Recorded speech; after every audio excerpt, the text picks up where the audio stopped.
संस्कृति का वैभव जग में सबसे न्यारा।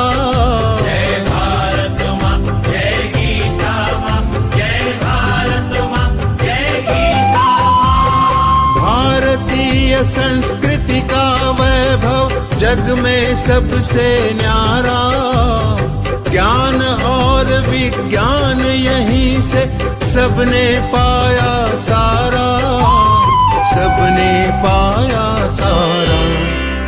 कुछ भूलों से हारा फिर से जीते देश हमारा। गीता परिवार हमारा, गीता परिवार हमारा। जय भारत माँ, जय गीता माँ, जय भारत माँ, जय गीता माँ।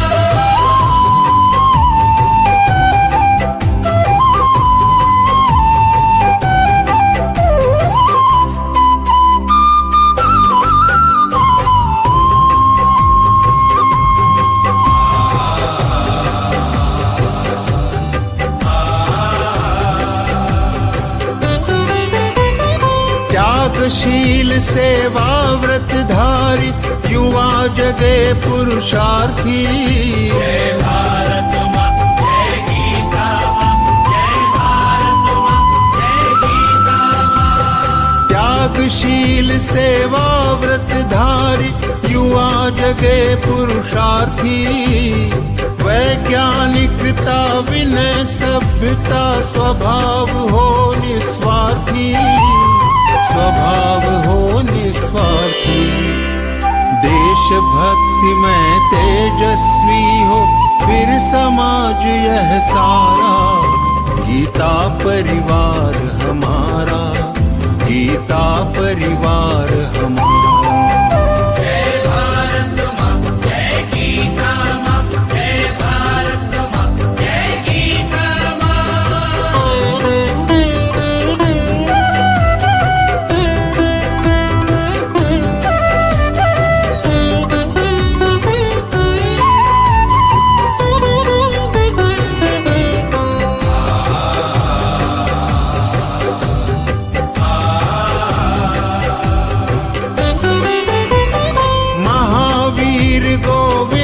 शिवाजी बुद्ध गगन के तारे।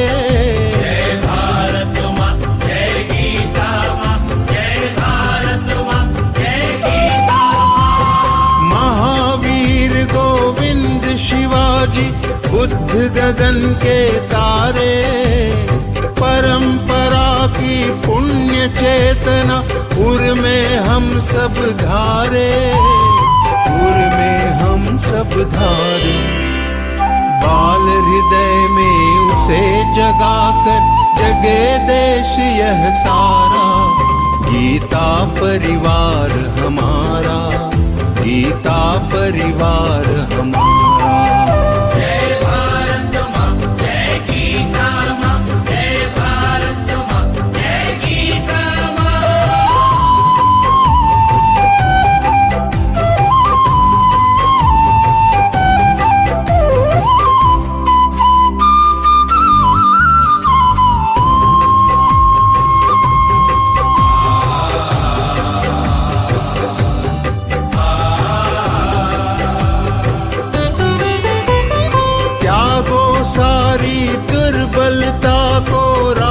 समर्थ बनाओ।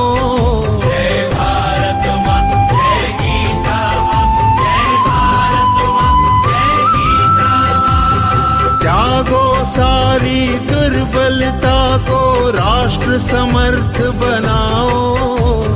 बंधु भाव समता ममता से सबको गले लगाओ, सबको गले लगाओ। चलो विवेकानंद मार्ग पर शुभ संदेश हमारा।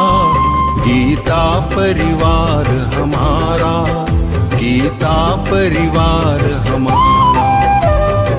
ईश्वर भक्ति भाव से बहती संस्कारों की धारा। भारत माँ की सेवा में गीता परिवार हमारा, गीता गीता परिवार हमारा, गीता परिवार हमारा, गीता परिवार हमारा, गीता परिवार हमारा, गीता परिवार हमारा।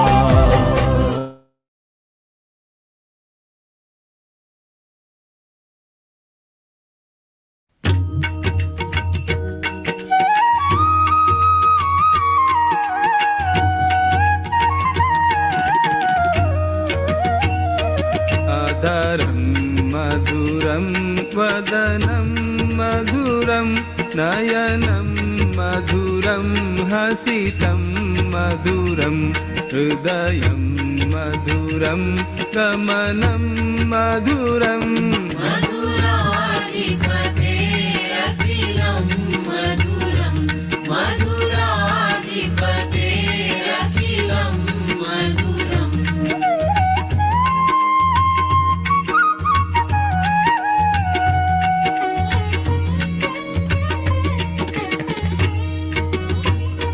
वचनं मधुरं चरितं मधुरं वसनं मधुरं वलितं मधुरं चलितं मधुरं भ्रमितं मधुरम् मधुराधिपतेरखिलं मधुरं मधुराधिपतेरखिलं मधुरम्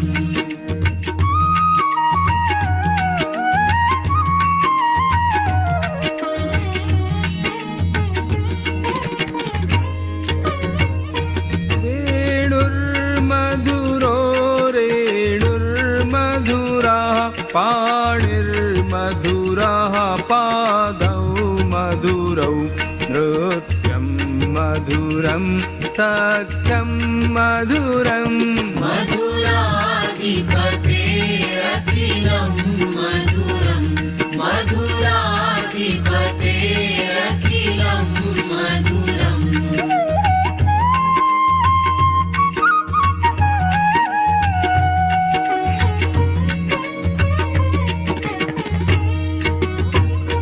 गीतं मधुरं पीतं मधुरं भुक्तं मधुरं सुप्तं मधुरं रूपं मधुरं तिलकं मधुरम् मधुराधिपतेरखिलं मधुरं मधुराधिपतेरखिलं मधुरम्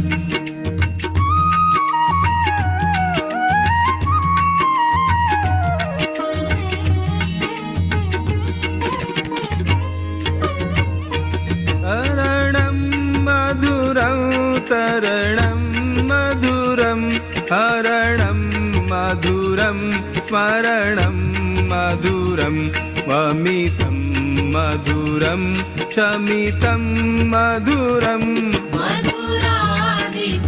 मधुराधिपतेरखिलं मधुरं मधुराधिपतेरखिलं मधुरम्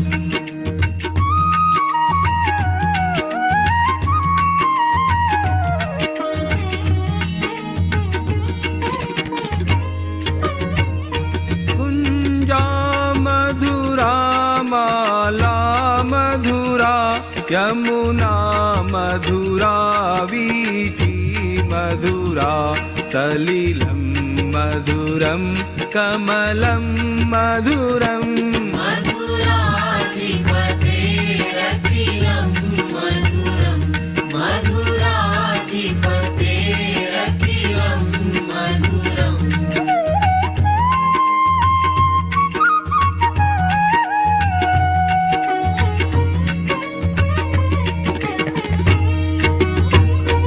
गोपी मधुरा लीला मधुरा युक्तं मधुरं मुक्तं मधुरं दृष्टं मधुरं शिष्टं मधुरम् मधुराधिपतेरखिलं मधुरं मधुराधिपतेरखिलं मधुरम्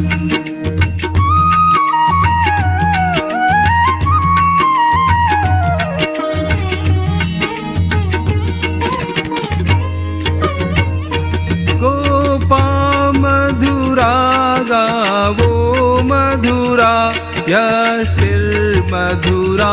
सृष्टिर्मधुरा दलितं मधुरं फलितं मधुरम् मधुराधिपतेरखिलं मधुरं मधुराधिपतेरखिलं मधुरं मधुराधिपतेरखिलं मधुरं मधुराधिपतेरखिलं मधुरम्।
चरण सरोज रज निज मनु मुकुरु सुधारी बरनउ रघुबर विमल जसु जोदायकु फलचारी बुद्धिहीन तनु जानिके सुमिरौ पवन कुमार बल बुद्धि विद्या देहु मोहि हरहु कलेस विकार।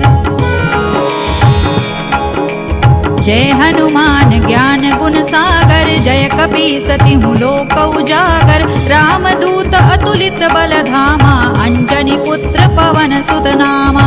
महावीर विक्रम बजरंगी कुमति निवार सुमति के संगी। कंचन बरन विराज सुबेसा कानन कुंडल कुंचित केसा। हाथ वज्र और ध्वजा विराजे कांधे मूज जनेऊ साजे। शंकर सुवन केसरी नंदन तेज प्रताप महाजगवंदन। विद्यावान गुणी अति चातुर राम काज करिबे को आतुर। प्रभु चरित्र सुनिबे को रसिया राम लखन सीता मन बसिया। सूक्ष्म रूप धरि सियहि दिखावा विकट रूप धरि लंक जरावा।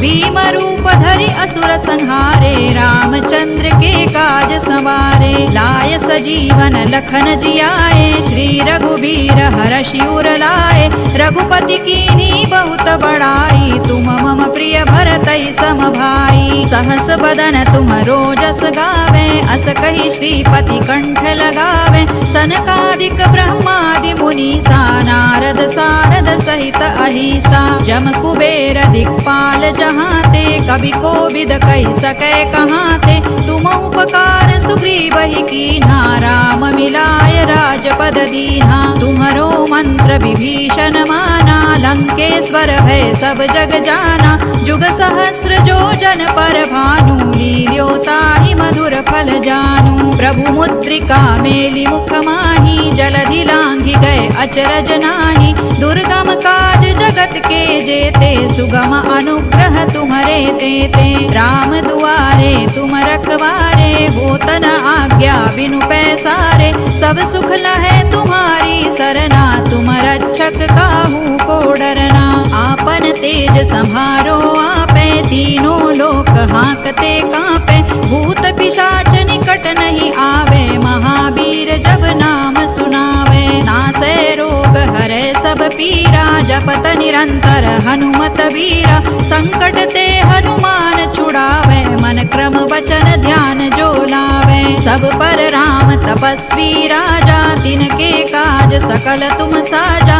और मनोरथ जो कोई लावे सोई अमित जीवन फल पावे। चारों जुग पर ताप तुम्हारा है प्रसिद्ध जगत उजियारा। साधु संत के तुम रखवारे असुर निकंदन राम दुलारे। अष्ट सिद्धि नौ निधि के दाता असवर दीन जानकी माता।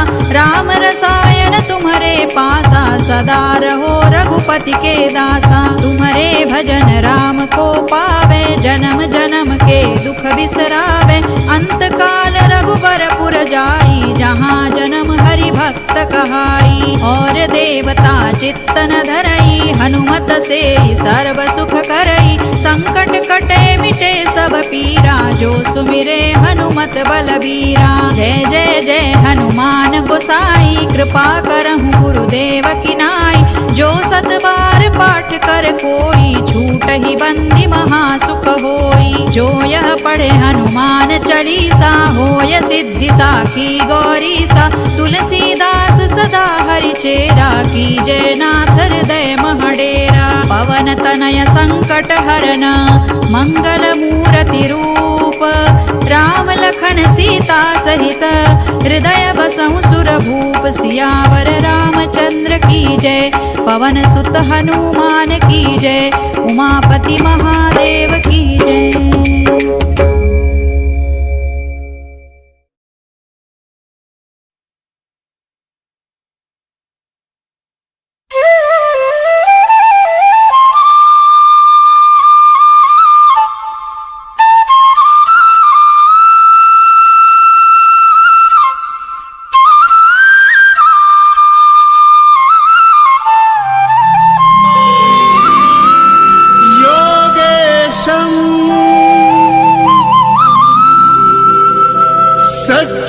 सच्चिदानन्दं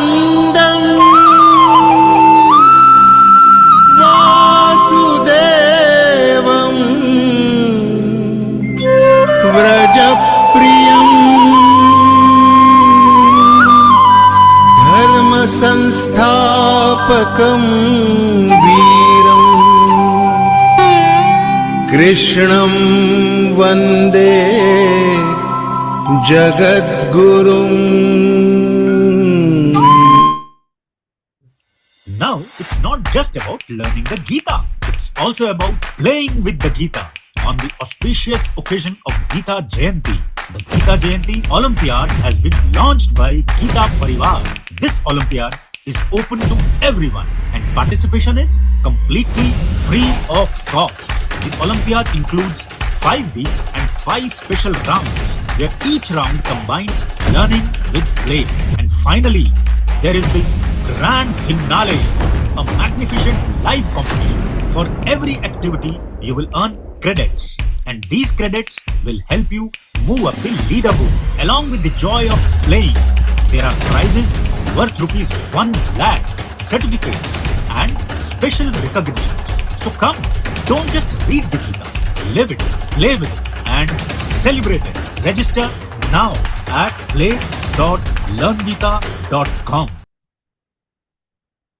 Jai Shri Krishna and a very warm welcome to all the sadhaks gathered here this winter evening. In devoted and sincere reverence, I humbly bow on the lotus feet of Purushottam Yogeshwar Bhagavan Shri Krishna and Param Pujya Swami Acharya Govind Dev Giriji Maharaj. May we always be blessed to have their guidance as we walk this journey called life. As Arjuna stands overwhelmed by grief and inner conflict, Bhagwan Shri Krishna begins his divine teaching in the sacred chapter, which is chapter 2, Shankha Yoga. With boundless compassion, he reveals the eternal nature of the Atma, unborn, imperishable, and untouched by sorrow. Very important is untouched by sorrow, while reminding us all that all suffering arises from attachment to the transient, to something which is not permanent. Having awakened this higher vision, Bhagavan then guides Arjuna towards action rooted in wisdom, urging him to perform his duty without attachment to the outcomes. He finally presents the luminous idea of the Sthita Pragya, whose mind rests steadily in the self amidst the changing tides in life. This timeless Gita Jnana offers a practical compassion for modern life, clarity in chaos, purpose in action, and peace within motion, inviting all of us to anchor our intellect in truth and surrender our action at His lotus feet and walk the path of clarity, courage, and inner peace. And now, a couple of simple suggestions to help you with any technical issue during the session, which we hope will help you have a more immersive experience during the Vivechan session. If there is no or very low sound volume, then please connect headphones or increase the volume of your phone or your computer. If chat box is blinking continuously, tap the bell icon at the top right corner to mute notification. Please check your internet connection and if possible, use Wi-Fi instead of mobile data if you see blurry picture or the speaker's voice keeps breaking frequently. If Zoom keeps disconnecting, then you may also watch the session with the YouTube link that has been provided in your WhatsApp group.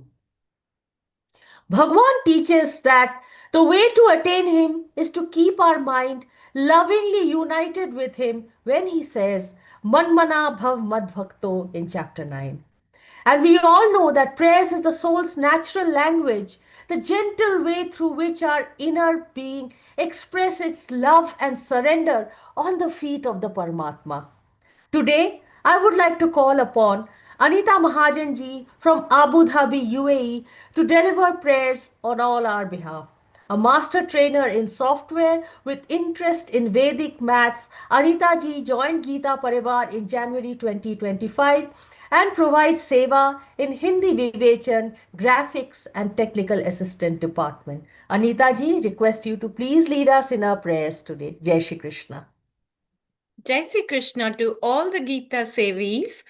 Vasudeva Sutan Devam Kansa Chanuramardanam Devaki Paramanandam Krishna Vande Jagadgurum Shri Krishna Vande Jagadguru. Jai Shri Krishna. Jai Shri Krishna, Anita ji. Thank you for rendering that prayer with so much peace and compassion. Bhagwan also reminds us that he is the source of all light in the universe, radiance that forever stands beyond the darkness of ignorance in our minds. Geeta ji being the sacred medium through which he passes this divine luminosity into our lives.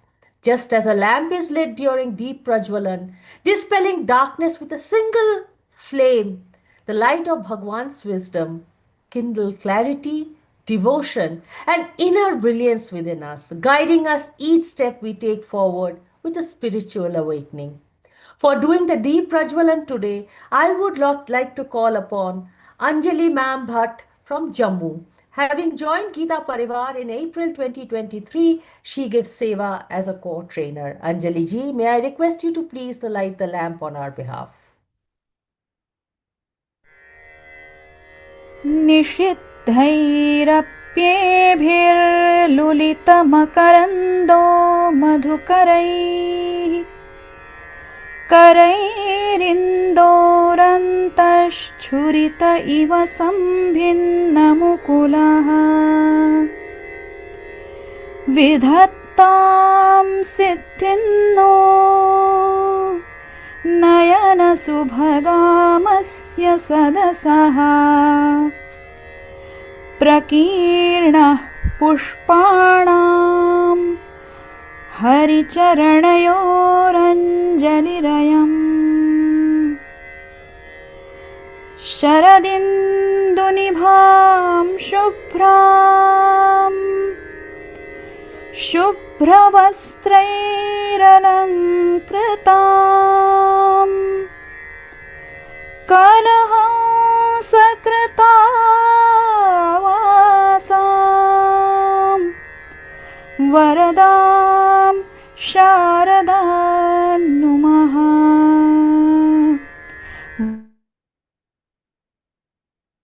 Thank you so much, Anjali ji, for taking us into your beautiful mandir and making us part of that beautiful Deep Prajalan. It was so beautiful to see the little Krishna on your asan.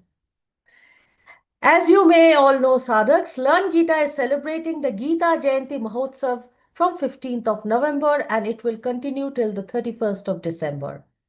On this auspicious occasion, Parayan of one chapter of Bhagavad Gita is being held every morning at 6:30 a.m., followed by a deep and contemplative reflection or chintan on the chapter by our most respected and beloved Ashuji Goel Bhaiya.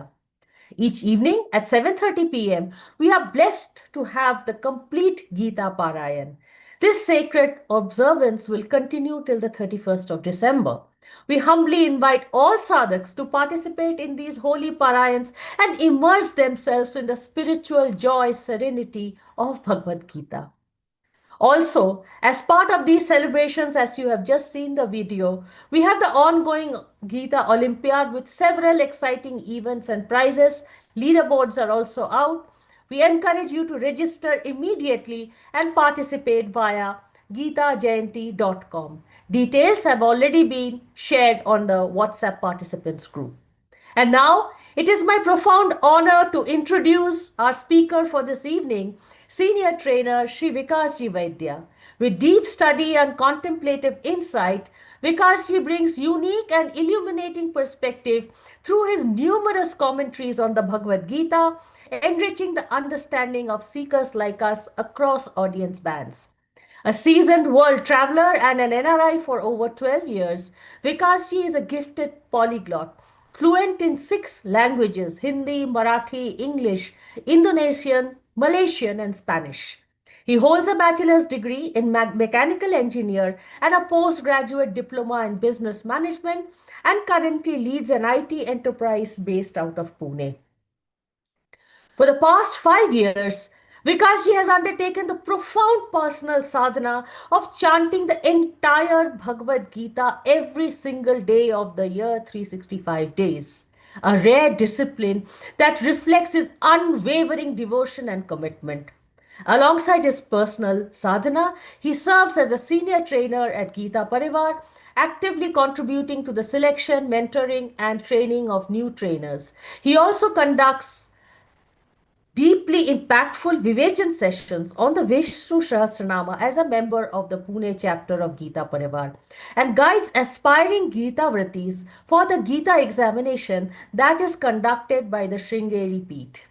Vikas ji has himself excelled the Geeta Kanthasthi exam at Sringeri Peeth and was honored with the first prize at the hands of Param Pujya Jagat Guru Shankaracharya ji, a testament to his scholarship and dedication.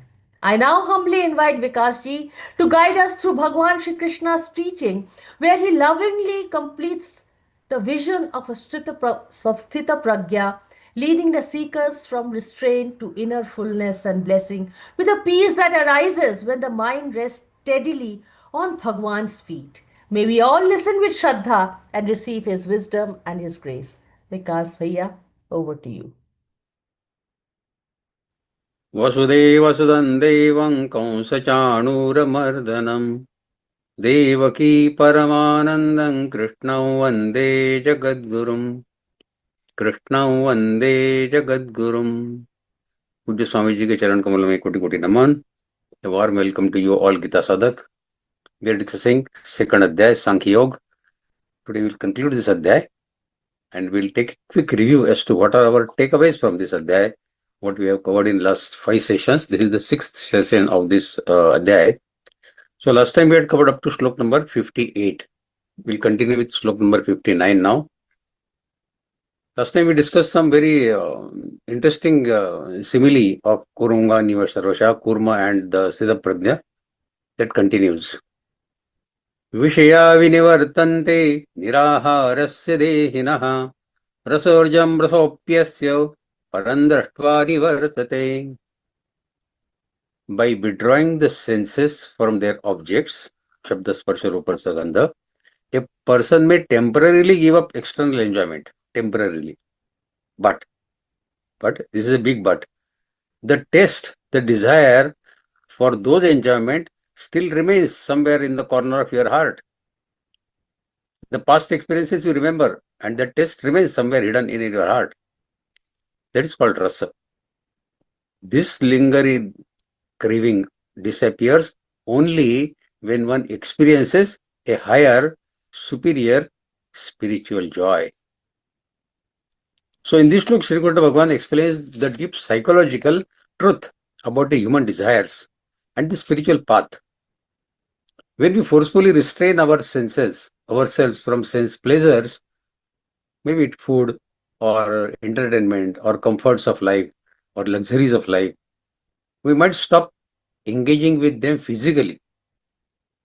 But the inner longing for them remains unchanged in our heart, in our mind. This is because the sensory desire is not located in the sense organs. It is rooted in the mind. And unless it is washed out from the mind, it keeps lingering on in the mind. Shri Bhagavan says, Vishaya vinivartante. Sense objects must go away. Meaning a person may avoid them through discipline, through fasting, or through isolation, or by external control. Niraharasya dehinaha. For someone who stops feeding the senses their usual pleasures, the objects leave temporarily. But this is only physical withdrawal, not the mental withdrawal. However, Shri Bhagavan wants rasavarjam. You should give up varja, those rasas. The rasa, the inner taste or the attraction, it stays. Someone may leave chocolate eating or social media addiction or any habit for a while, but the mind may still secretly crave for it. This inner craving can be stronger than the physical habit itself. Therefore, merely avoiding object does not lead to spiritual transformation. It only suppresses the desire. It does not remove the desire. Then Sri Krishna Bhagavan gives a real solution to this. Rasopepsam param drashtvani vartate. The craving disappears only when the person experiences something higher, something deeper, something more fulfilling than those desires, that rasa that is hiding in your heart. This means that a lower pleasure is naturally dropped when a person tastes a superior pleasure. For example, a child, he clings to the toys until he experiences the joy of friendship or the creativity. Then he doesn't want to play with the toys. An adult abandons the unhealthy relationships when he discovers deeper emotional fulfillment. Similarly, a spiritual seeker lets go of worldly pleasures when he experiences the inner peace, meditation, and divine connection. So when you have something higher to achieve, then you ignore the lower desires. Shri Krishna does not promote harsh suppression of desires. He recommends sublimation, transforming desires by offering the mind something more meaningful. You are getting attracted to something which is not worthy of getting attracted. I offer you something greater than that. So this is the secret of spiritual progress. You cannot overcome desire by fighting it. You can overcome the desire only by rising above the desires. When a person experiences inner joy, calmness, or bhakti, devotion, or the bliss of meditation, then the charm of worldly enjoyments fades automatically. Not by force, but by understanding. Just as someone who has tasted pure water no longer desires muddy water. Who will drink muddy water if he has tasted the pure water? A person who has tasted higher spiritual bliss naturally leaves lower pleasures. Therefore, Shri Krishna Bhagavan teaches discipline removes the external indulgence, and wisdom and spiritual experience removes the internal craving. So this slok is a psychological and spiritual formula. What is the formula? Replace the lower with the higher. Replace the lower desire with the higher desire. Next sloka. यततो ह्यपि कौन्तेय पुरुषस्य विपश्चितः इंद्रियाणि प्रमादीनि हरन्ति प्रसभं मनः. In this slok, Shri Krishna Bhagavan, he reveals a very important truth about the human mind and its relationship with the senses. He tells Arjuna that even a wise person, Vipashchita, a very wise person also, even someone who is sincerely trying to control the mind, can be dragged away by the restless senses. Senses are that powerful. This is not a sort of discouragement, but a realistic warning from Lord Shri Krishna about how powerful our sense organs are and why spiritual discipline is essential to control them. The main idea Shri Krishna Bhagavan conveys is that the spiritual senses are naturally outward moving. Eyes want to see something outside, isn't it? So their nature is to chase the objects. The eyes run towards beautiful forms, the ears towards pleasing sounds, the tongue towards the beautiful taste, and the skin towards good comforts, and so on. These tendencies are so strong that even a vipashchita, that means a discriminating, intelligent person, can find this mind hijacked if he is not alert. Word pramatini means turbulent, violent, storm-like. It means that the senses do not simply distract, they storm into the mind violently, with force, just like a sudden wave can overturn a boat. Even the attempt to control yata api, even attempt to control is not always enough if vigilance and inner mastery are not developed fully. This teaching is extremely practical. We often decide not to get angry. We know anger is bad. Everybody knows. So we decide not to get angry, not to get indulged, not to get distracted while working, or not to fall into old habits which you know are not good. Yet, a moment of temptation appears. A notification sound on your mobile, for example, a memory or a fragrance or a taste, and the mind gets pulled towards that outward. Shri Krishna Bhagavan is telling Arjuna, don't underestimate the senses. You can't underestimate your senses. Their pressure is real. However, this shloka is not pessimistic. Shri Krishna is preparing Arjuna for the next step for in spiritual maturity. Before offering higher discipline like meditation, devotion, or steady intellect, Sthita Prajna, Shri Krishna first warns Arjuna that self-control begins with managing the senses. Because the senses influence the mind and the mind influence our actions.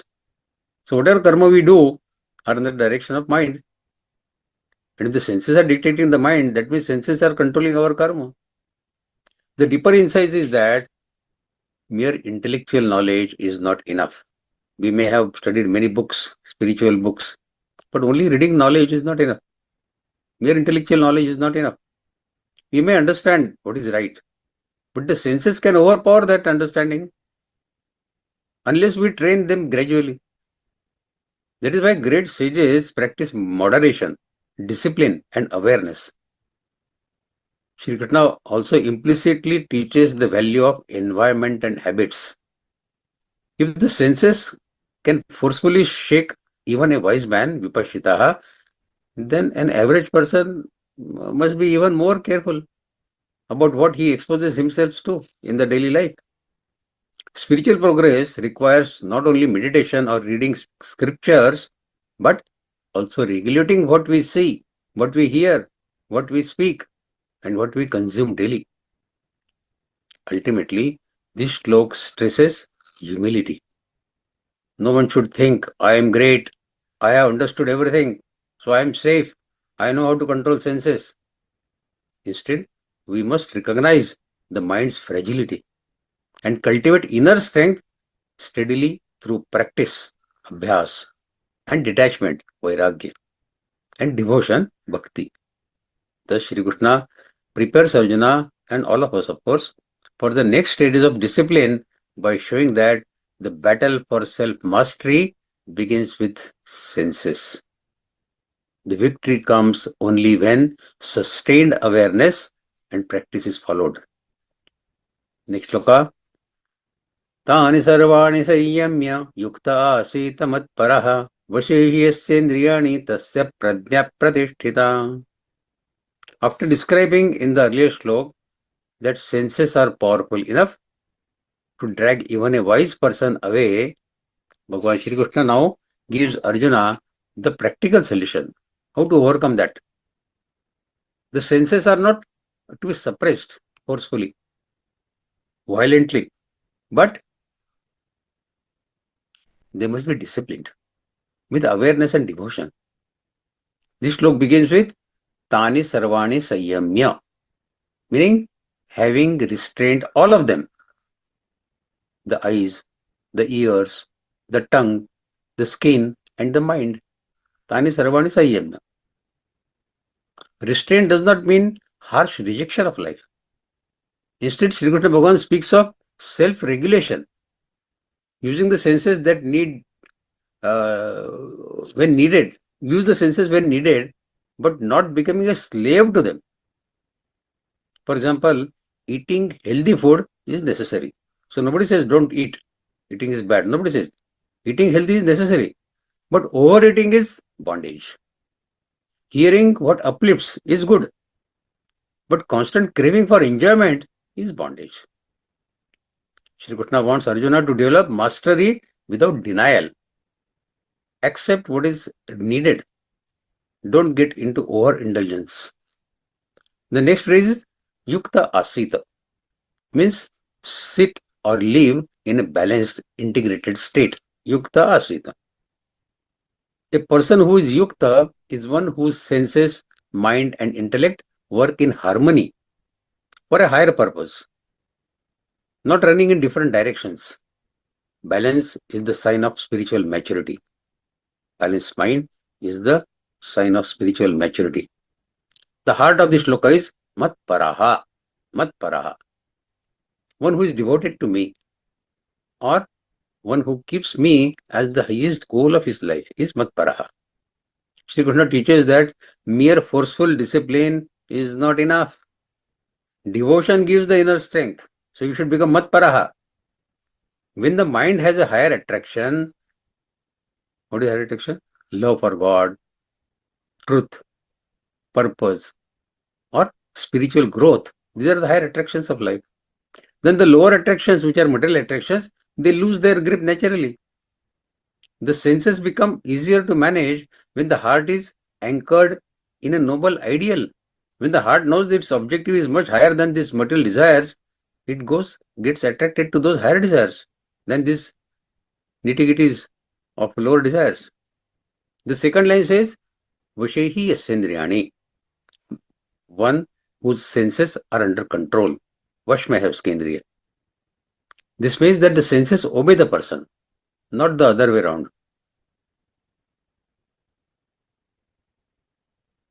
Such a person does not react impulsively but responds wisely. He chooses food, what is good. He chooses speech. He chooses the actions. He chooses thoughts very consciously. Finally, Shri Krishna concludes, Tasya pradnya pratishtita. His wisdom becomes steady, established, and unshakable. This is the definition of Siddha Pradnya, a person of stable wisdom, described in the slokas which will follow now. The inner stability arises not from escaping the world, but from disciplining the senses, from directing the mind towards the divine. The deeper meaning of this shloka is that self-control is not the goal. Self-control is not the goal. God-centeredness is the goal. Self-control is a natural byproduct. When God-centeredness becomes your goal of life, then self-control comes automatically. It's a byproduct.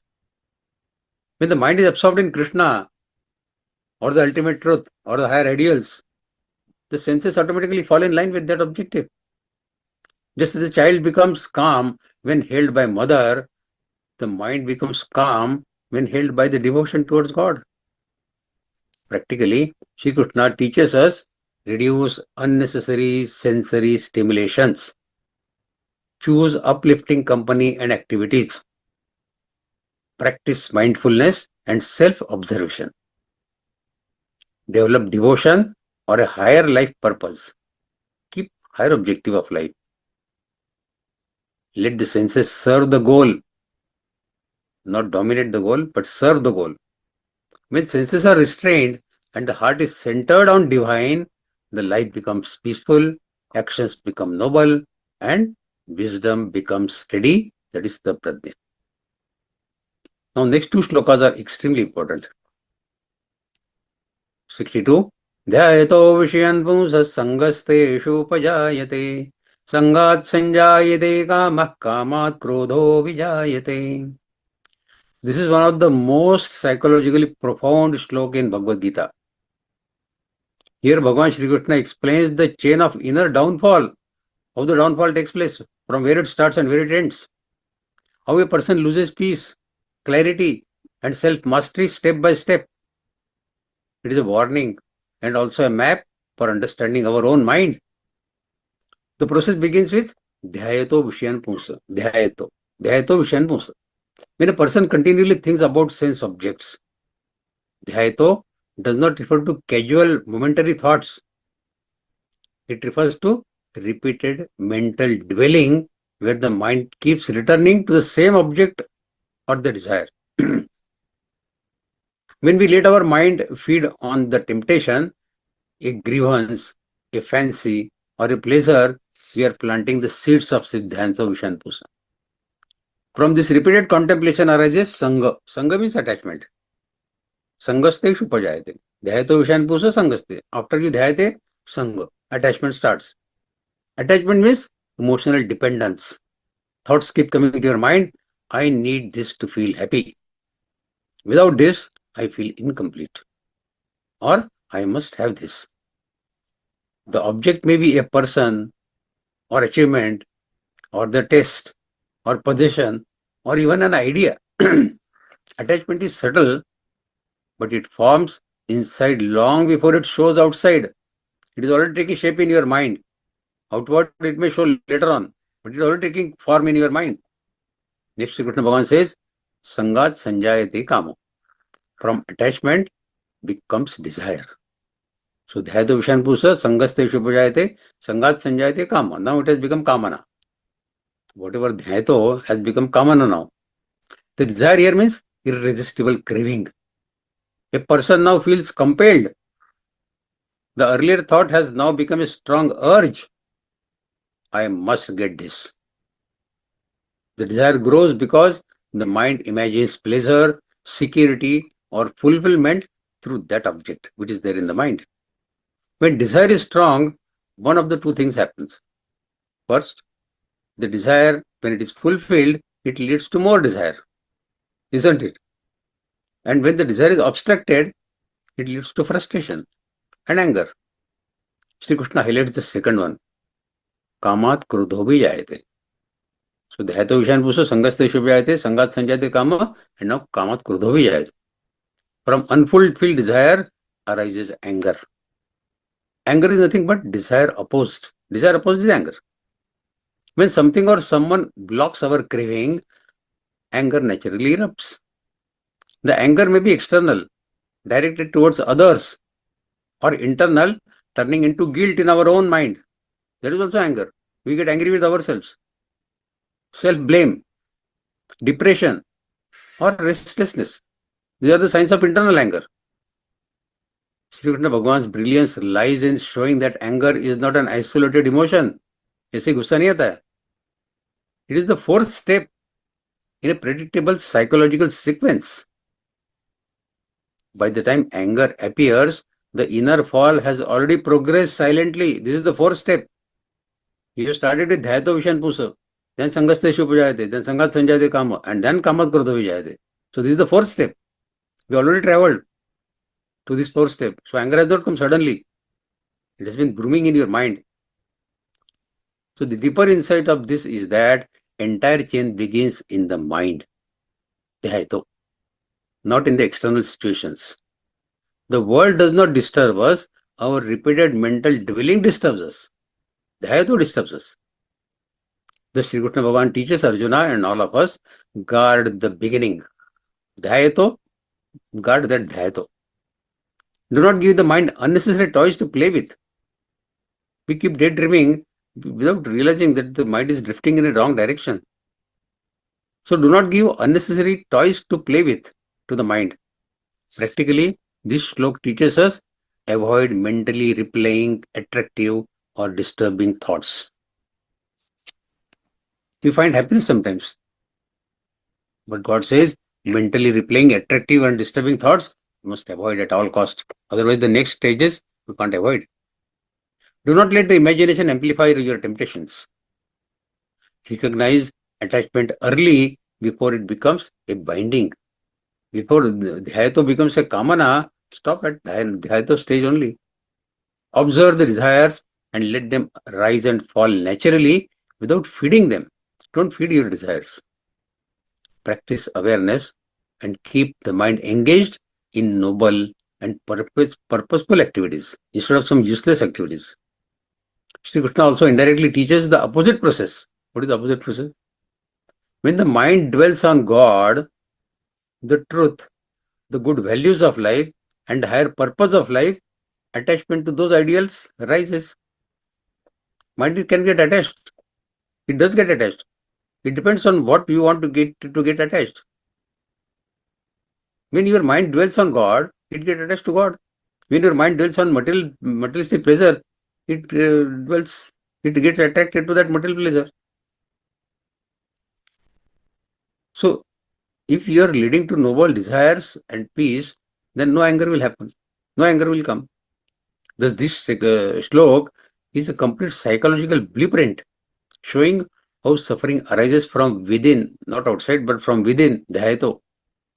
And how by controlling the first step of Dhyato, we can prevent the entire chain of bondage. Otherwise, Dhyato Vishan Pusa, Sangaste Shubhajayate, Sangat Sanjayate Kama, and Kamat Krodho Vijayate. After Krodh, what happens? That we see in the next sloka.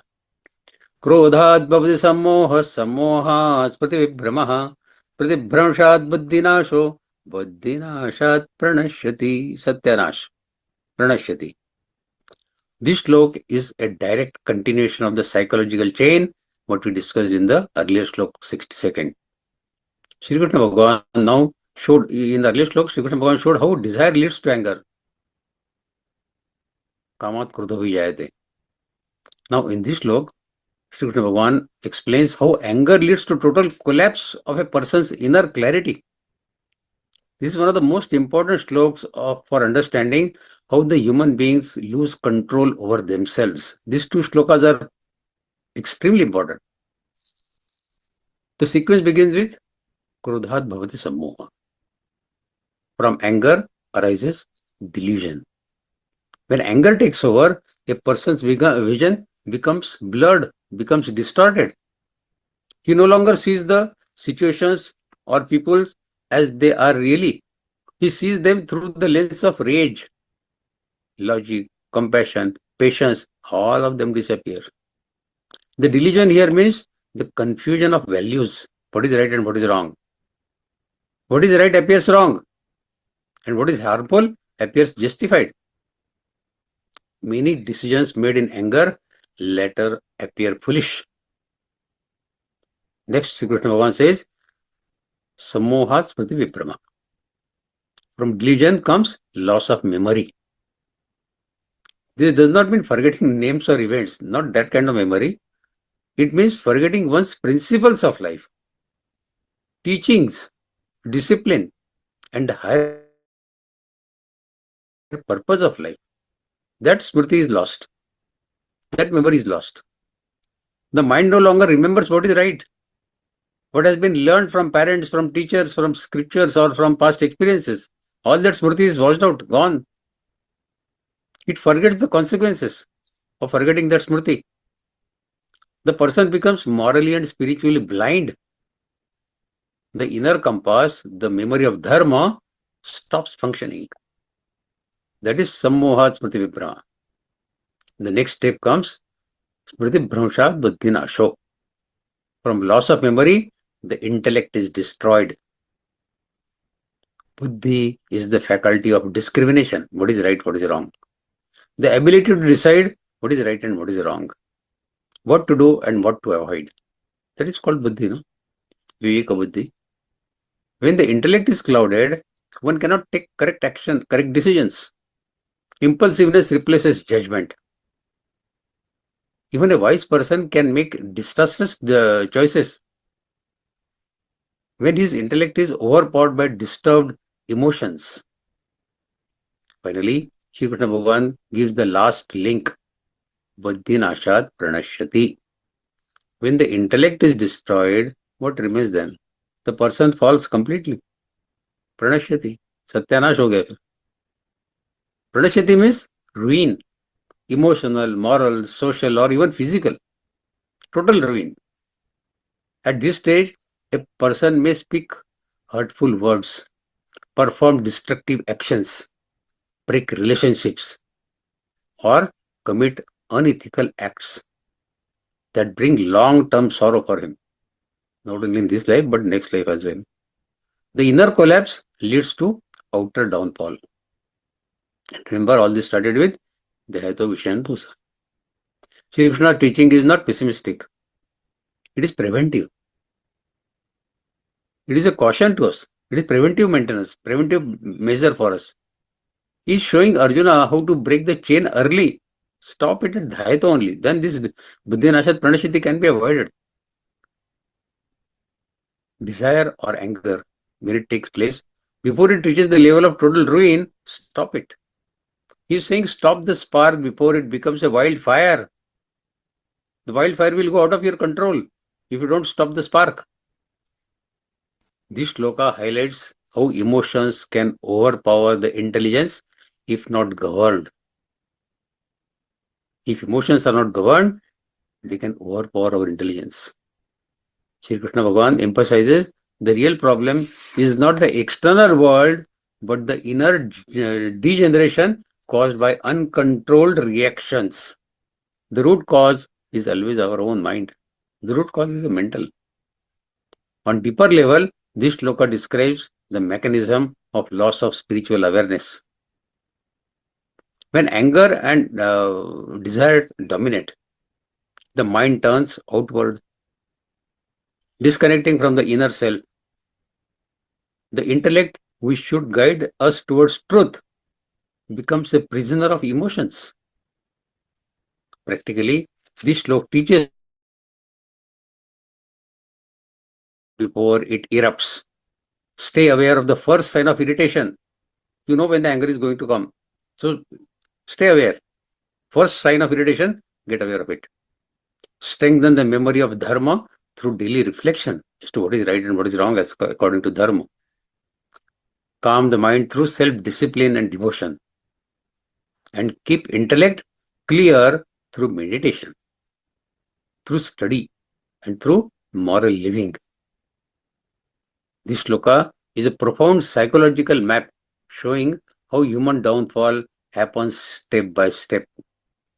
However, and it also, Bhagavan also teaches how self-mastery can prevent it. Next shloka. Ragadvesha viyuktaistu vishyan indriyaicharan atmavashyir videyatma prasadamadi. After describing the chain of downfall in earlier shlokas, Dayadavishan Pusa Sangasdeshu Pajayate, Sangat Sanjayate, Kamak Kamat Kurta Vijayate, Kurdat Bhavati Sammoha Samma Svati Brahmshat Buddhanashat Buddhanashat Pranashyati. Now God says, Ragad Vishwayuktistu. Shri Krishna now shifts the path of liberation and inner balance. Destruction ka path bata diya unhone. Now this is the path of liberation and inner balance. If Shlok 62 and 63 show how a person destroys his peace, this Shlok shows how one can restore and maintain tranquility even while living in this material world. The Shlok begins with Raga Dvesha Viyuktestu, free from attachment and aversion. These two, Rag, that means attraction, and Dvesh, the repulsion, they control most human behavior. These two things. People are constantly pulled by what they like and pushed away by what they don't like. Rag and Dvesh. Krishna teaches us that true freedom begins not when the world changes, but when one becomes independent of these inner compulsions of Rag and Dvesh. Shri Krishna does not say that one must stop interacting with the world. You can't stop interacting with the world. Instead, he says, Vishyendriya Charan, moving onward sense objects with the senses. Indriya ka charan, that means Indriya keep moving with the sense objects. This means one can live normally. He can see, he can hear, he can act, he can work and engage in the world. The Gita does not demand withdrawal, but balanced participation. The key point is how you engage with the world, not whether you do engage with the world or not. You cannot avoid, you cannot disengage yourself from the world, but how you engage with the world is important. Then comes the essential method, Atmavashyir, having senses under self-control, Atmavashyir. This does not mean suppression. This is governance. Like a charioteer holding the steady reins of the horses. The senses function, but they do not drag the mind into craving. That is Atmavashyir. They don't drag mind into fear or agitation. You choose your actions consciously and not compulsively. A person who is Atmavashyir is one who has integrated mind, senses and intellect. His decisions are not emotional reactions, but thoughtful responses aligned with higher purpose. His purpose has changed now. His purpose is attainment of God, the ultimate truth.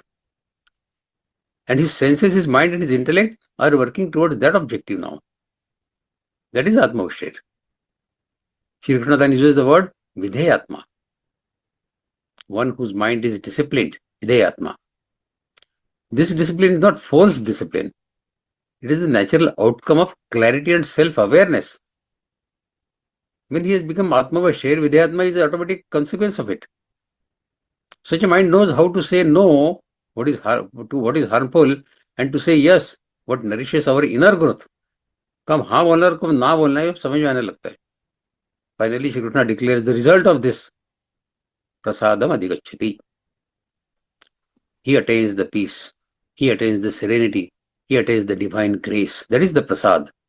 Prasad here means the inner purity, the mental calmness, the emotional stability. That is prasad.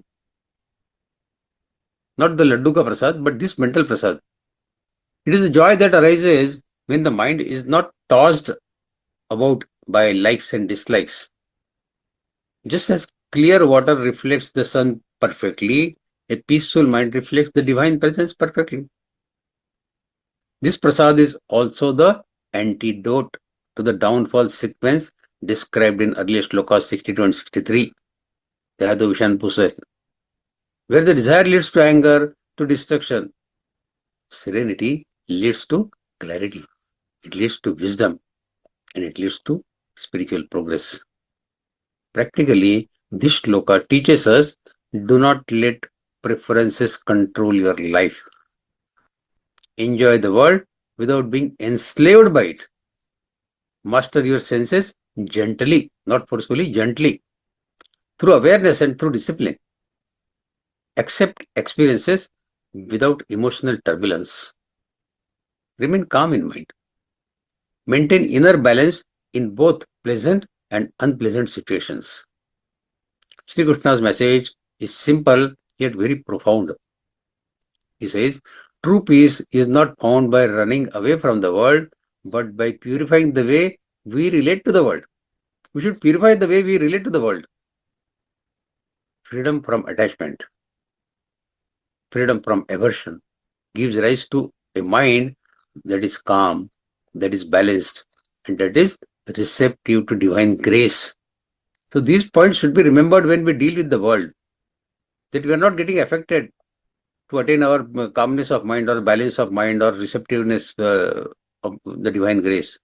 None of our action in the world should lead to this, that we get disturbed mentally, we get imbalanced mentally, or we don't accept the divine grace. We don't become receptive to divine grace.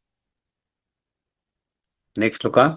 Prasade sarva dukkhanam hanirasya prasanna chetaso yashu baddeh paryavatishthate. After explaining how inner disturbances arise from that dhayatu vishan pusa sangasti shupajayate sangat sanjayate kama kamat urdayate krudat bodhi sammoha sammasmriti vipamansmriti bhramshat buddhi nashat pradashyati, and how peace is regained in earlier shloka 64.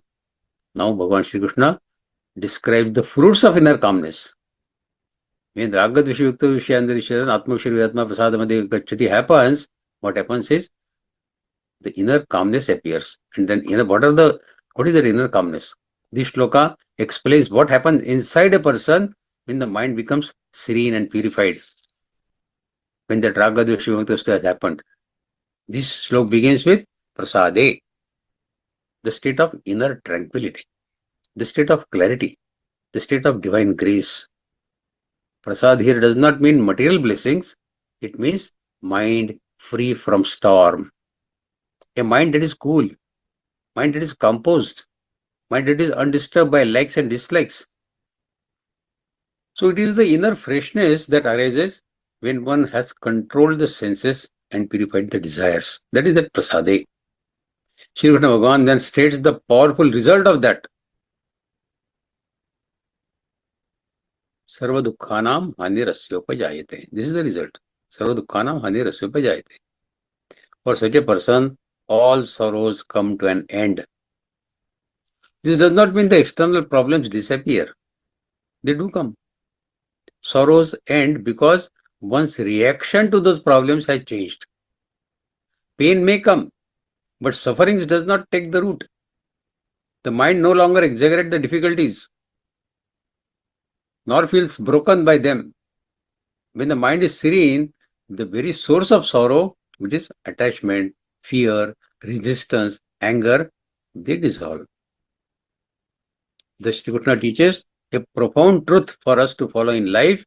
Sorrow arises not from situations, but from an agitated mind. When the mind is at peace, even challenges appear manageable and temporary. Next, Shri Krishna explains the mechanics of this transformation. How the transformation takes place? Prasanna Chetasa. For one of clear and cheerful, calm mind, that is Prasanna Chetasa.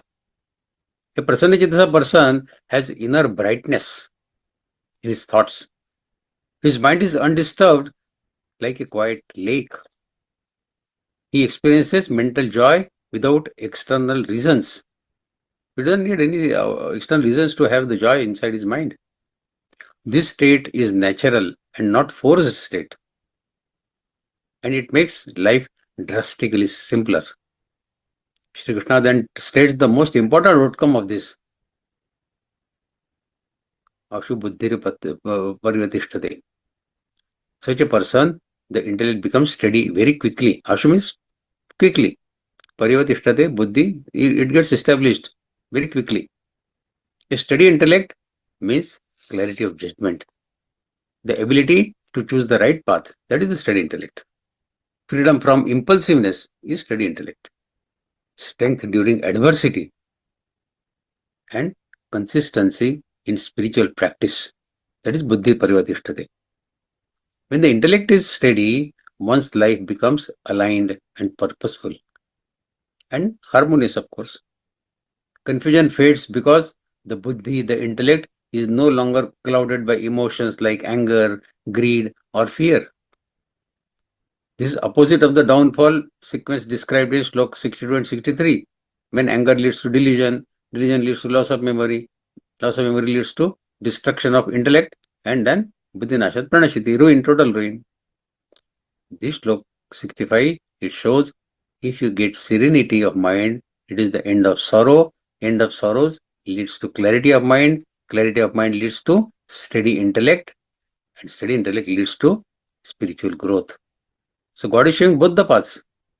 Shri Krishna has presented both psychological chains, one leading downward from Dhaito Vishanpusa to Buddhinasat Pranashiti, and one is this, from serenity, peace of, then end of sorrow, then clarity of mind, then steady intellect, and ultimately spiritual growth. So one leading downwards, another leading upward. So that's why these shlokas are very important, 62 to 65, very important. This slok also teaches that inner peace is not the final goal. It is the foundation of spiritual wisdom. Inner peace तो आ गया, but you are not attained Paramatma. Inner peace आ गया, ठीक है. It is the foundation of spiritual wisdom. Only a calm mind can realize higher truth, meditate effectively, and practice devotion deeply. Live with righteousness. For that you need that calm mind. Practically, this slok guides us to 1. Cultivate inner calm through moderation, through self-discipline, and through devotion. Avoid overthinking, avoid excessive desires, and avoid emotional reactions. Create mental space of silence and reflection. Respond with wisdom instead of reacting impulsively. प्रतिक्रिया से प्रतिसाद अच्छा होता है. When the mind becomes serene, clarity blossoms. And when the clarity blossoms, life naturally moves towards the dharma, wisdom, and ultimately liberation. Next shloka. नास्ति बुद्धिर्युक्तस्य न चायुक्तस्य भावना न चाभावेत शांति अशांतस्य कुतः सुखम. कहां से मिलेगा सुख? In this powerful shloka, Shri Krishna Bhagavan explains why inner peace is impossible without mental discipline, and why happiness cannot arise in a restless, uncontrolled mind. This shloka is a direct continuation of the teachings on the importance of self-control and the inner stability given in earlier shlokas. Shri Krishna begins with the phrase, Nasti buddhir yuktasya. Ayukta buddhi. For an unintegrated person, there is no steady intellect. Nasti buddhir ayuktasya. Whose buddhi is ayukta, unintegrated, there is no steady intellect. Ayukta means the one who is not connected, not united, not disciplined. His senses pull him in different directions. His mind is scattered. His goals are inconsistent. Such a person cannot have buddhi, a clear and discriminating intellect. His decision making is clouded by desires, by fears, by impulses, and by distractions in life. Without integration of mind and senses, wisdom cannot take root. Integration of mind and senses is a must for wisdom to take the root. Na chayuktasya bhavana. And for the undisciplined person, there is no direct meditation or contemplation. Bhavana here means the ability to hold a thought steadily. That is bhavana. Whether it is meditation on God or reflection on the truth or a steady commitment to a goal, that is bhavana. One who cannot control his mind cannot concentrate. His thoughts jump from one desire to another desire. Thus, the spiritual growth for such a person becomes impossible because the mind never stays in one place long enough for it to get transformed. Shri Krishna then states the next step. Na chabhavayata shantir. And for the one without contemplation, there is no peace. Na chabhavayata shantir. The person who cannot meditate, who cannot reflect, or cannot remain centered, he cannot experience the tranquility of mind. Peace does not come from wealth. It does not come from status. It does not come from comforts of life. It comes from inner stillness. Inner stillness. Outwardly, you may be a multimillionaire.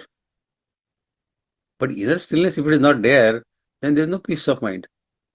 Otherwise, all rich people would have been at peace of mind. The mind that is constantly disturbed by desires cannot remain calm. Such a mind is always anxious, restless, dissatisfied, and easily shaken. Finally, this slok ends with the most striking question. Ashantasya kuta sukham. This is the striking question. And for the one without peace, how can there be happiness? Kuta sukham. Shri Krishna makes a universal psychological truth very clear for all of us. There is no happiness without inner peace. There is no happiness without inner peace. Even if a person achieves great external success, if his mind is agitated, he cannot enjoy anything. Pleasure is momentary. Peace is enduring. Happiness does not come from changing circumstances, but from a quiet, controlled, and contented mind. This shloka beautifully ties together the earlier teachings, what we have learned in 62-63, Dhyata Vishan Pusa, where Shri Krishna showed how the desire leads to downfall. And in 64-65, Krishna Bhagavan described how calmness leads to clarity and wisdom. So both paths, one taking us up, one taking us down, we have discussed in slok 62-63 and 64-65. Now in this shloka 66, Shri Krishna Bhagavan explains that without discipline, peace is not possible. Without peace, happiness is impossible. This slok is also directly highlighting the importance of spiritual practices, meditation, devotion, self-control, and righteous living. These are not mere rituals. They are not rituals. They are essential tools for achieving higher inner harmony. The practical application of this slok in life is very important. Reduce mental clutter. Avoid overstimulation. Cultivate regular meditation or reflection. Limit unnecessary desires and impulsive reactions. Keep life simple and focused. Don't make it complicated. We make our own life very complicated sometimes. God says keep your life simple and focused. Develop inner discipline through small, consistent habits. You don't have to do something great. Consistency in small habits is also important. Preserve peace as your most valuable asset of life. Your inner peace is the most valuable asset of your life. Always remember this sentence.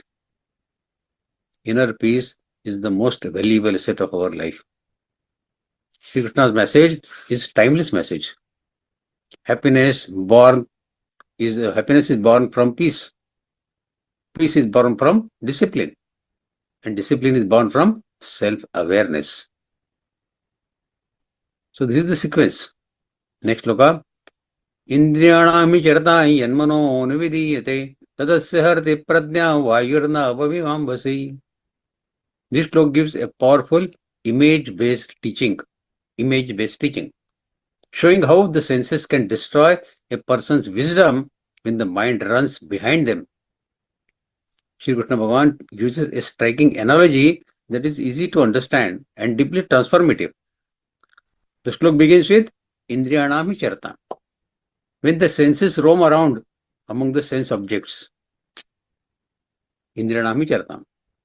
This refers to the natural tendency of the senses to keep searching for stimulation in the world. Eyes will keep looking for something which is pleasing, interesting sights, interesting sounds, interesting taste, interesting touch, and experiences. The senses are outward facing. They constantly pull the mind towards the external world. Shri Krishna Bhagavan does not criticize the senses themselves. They are simply doing their job. Eyes have to see outside only. The real problem is in the next line. What God says, Yanmanonu bhivete. Yanmanonu bhidhyate. The mind follows them. That is the problem. Senses are doing their job. Eyes, they will see. Ears, they will hear. Nose, they will smell. Tongue, that will taste. So, Indriyas are doing their jobs. Senses are doing their job of testing the sense objects. But the mind follows the senses. That is the problem. Yanmano bhidhyate. So, the key danger is when the mind follows. It becomes a follower of the senses. That is the problem. Instead of directing the senses, the mind begins to obey the senses. It runs behind whatever the senses find attractive. This creates a life of compulsiveness, distraction, and restlessness. The person loses control over his responses and becomes a slave to momentary impulses of life. Shri Krishna's teachings is subtle but very essential to follow in life. The senses are not the problem. Senses are not the problem. The mind's lacking of discipline is a problem. The mind's lack of discipline is a problem. If the mind remains strong, the senses cannot drag it outside. But when the mind becomes weak, the senses lead it anywhere they wish to lead. Next comes a dramatic consequence of this. Tasya harati pradnya. That following senses by the mind steals away a person's wisdom. The word harati means to carry away forcefully. Harati. Like a thief snatching something valuable, that is harati. When the mind constantly follows sensory temptations, pradnya, that means the wisdom, the discrimination, the clarity gets taken away. Harati. The person may become intelligent externally, but loses the capacity to judge what is right and what is beneficial. That is harati pradnya. Desires cloud the judgment. Impulse replace the insight. And pleasure, they become more important than the purpose. Shri Krishna Bhagavan compares this loss of wisdom to a very vivid metaphor. What is the metaphor? Vayir navami mamvasi. Just as the wind throws a boat off course in the water, vayir navami mamvasi. This is one of the most visual metaphors in Bhagavad Gita. Vayir navami mamvasi. The senses are like the winds. Senses are like the winds. The mind is the boat. And the ocean is the worldly life. When the wind is strong and the boat has no proper steering, it gets tossed around and loses the direction. Sometimes it may even capsize. Similarly, a person whose mind follows the wandering senses becomes mentally unstable, spiritually directionless, and emotionally vulnerable. Even small temptations can cause big disturbances. The deeper meaning for us is Shri Krishna's teaching is the art of inner leadership. The mind must lead and the senses must follow, not the other way. Mind must lead and the senses must follow. When this hierarchy reverses, then the downfall begins. When the senses lead the mind, the downfall is inevitable. Practical lessons of this shloka for us is, do not run behind every impulsive or craving. Strengthen the mind through meditation, reflection, and discipline. Engage the sense object consciously and not compulsively. Consciously, not compulsively. Protect your inner clarity like a treasure. Your inner clarity is the treasure for you. Keep your life guided by purpose of life, not by the momentary attraction. Always keep the long-term goal of life in your sight, not the momentary attractions of life. This shloka is a warning and the guidance also. It shows that one moment of mental weakness can push a person off the spiritual path. One moment is enough. Just as one strong gust can throw a boat off the course. To remain steady, one must anchor the mind in higher values, awareness, and devotion. We have seen the example of Vishwamitra. We just saw Menaka and all his sadhana tapasya went out of window. One moment. One moment is even to hijack your senses. Next shloka. Tasmadhyasya mahabaho nigruhitani sarvashah indriyani indriyarthebhyastasya pradnya pratishtita. God says, therefore, O mighty armed Arjuna, Mahabaho, one whose senses are completely withdrawn from the sense objects is firmly established in the wisdom, in the steady wisdom. Tasya pradnya pratishtita. This shloka says that person who has fully restrained his senses from wandering towards pleasurable objects, he attains the sthita prajna state, the state of steady and stable wisdom. This shloka is a continuation of previous teachings where Sri Krishna Bhagavan explained how uncontrolled senses lead to mental agitation, desire, anger, delusion, and ultimately destruction. After outlining the problem, this shloka presents the practical solution. What is the solution? Mastery of senses. Shri Krishna declares that true wisdom arises only when in the mind, it arises in the mind of only those who has withdrawn from the senses from the external pull. Senses get pulled out externally. One who has controlled that outside pull, in his the wisdom can arise. Just as a tortoise, we have seen the example of tortoise. He withdraws its limbs. Here withdrawal does not mean the suppression, violence, or hatred towards the senses. It means self-governance. Using the senses intelligently enough instead of being dragged by them.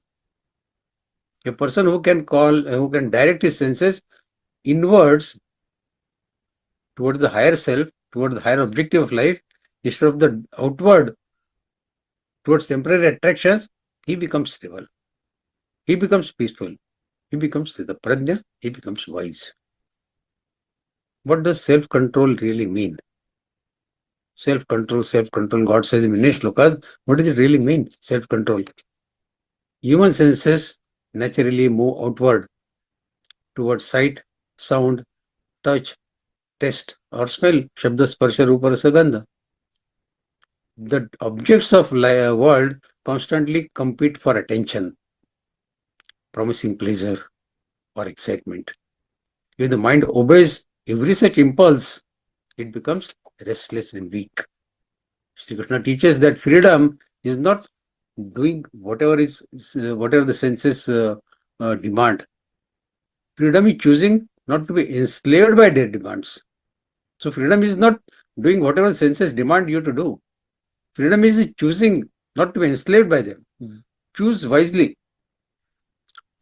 This does not mean leaving the society or rejecting the world.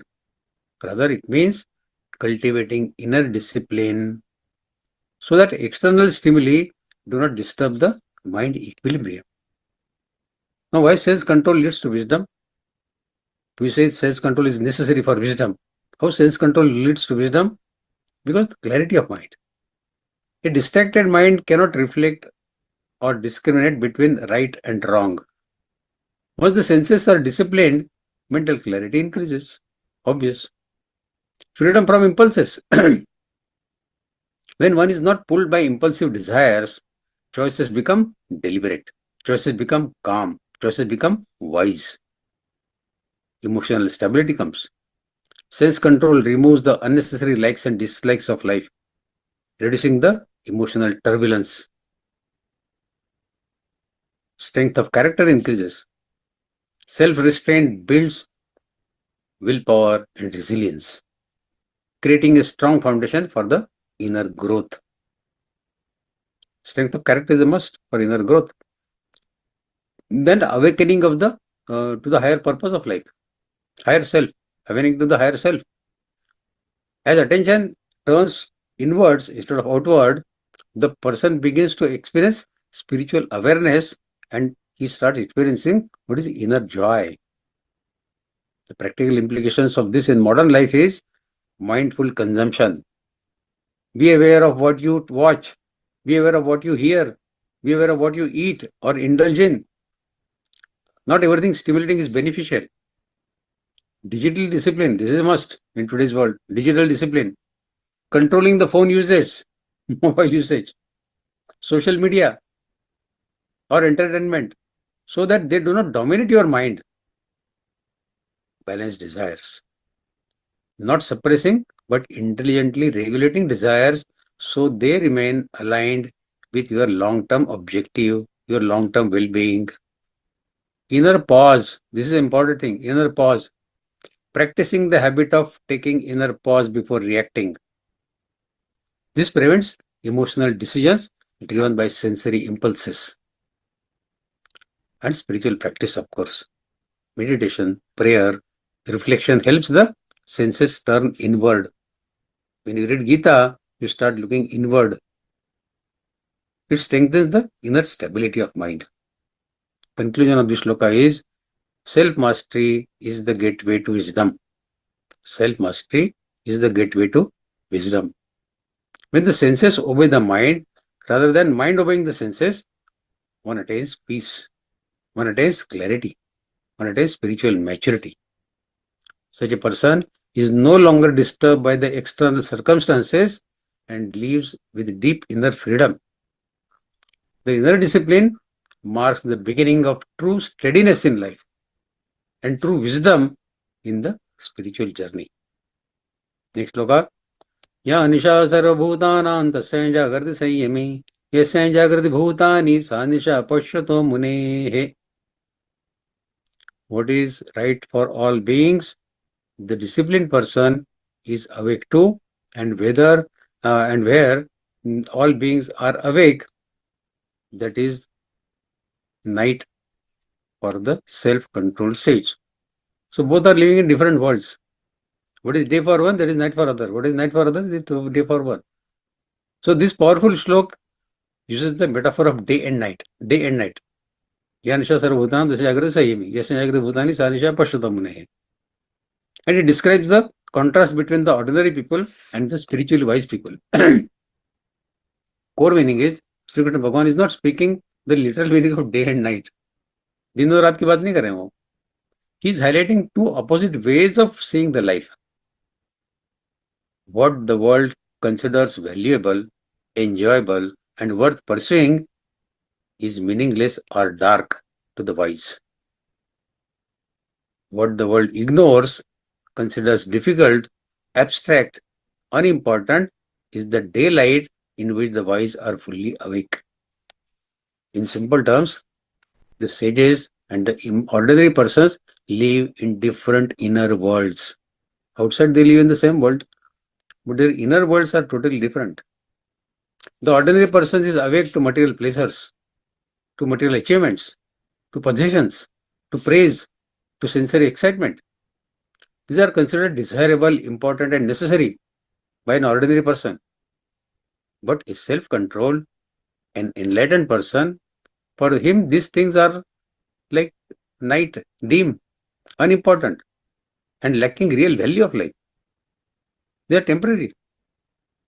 What is bright for the sages is inner peace, the self-realization, the contemplation, the detachment, the truth, and the God.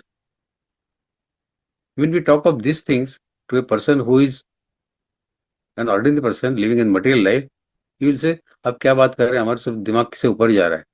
So for him it is night, because it is all dark for him. After studying Gita, we have started understanding at least these concepts.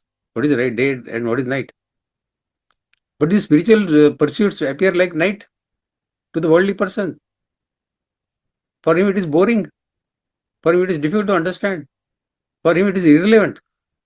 If you talk these principles to a person who is engaged only in material life, he will say, "अरे भाई हमको समझ में ऐसा कुछ बोला यार." You are talking something which is not easily comprehensible. So for him it is night.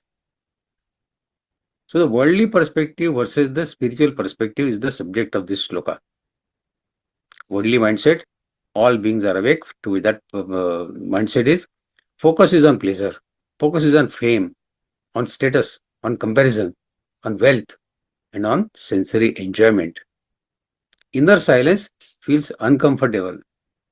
When the mind becomes thoughtless, they feel very uncomfortable. अरे क्या दिमाग में कुछ नहीं चल रहा है. I want to get engaged doing something. Spiritual reflection feels dark for them. They don't find it useful or exciting for them. Happiness is dependent on the external conditions for them. While a wise person's mindset, the sage, when he is awake, he sees emptiness as fleeting pleasure, values inner peace, values inner discipline, values discrimination and awareness.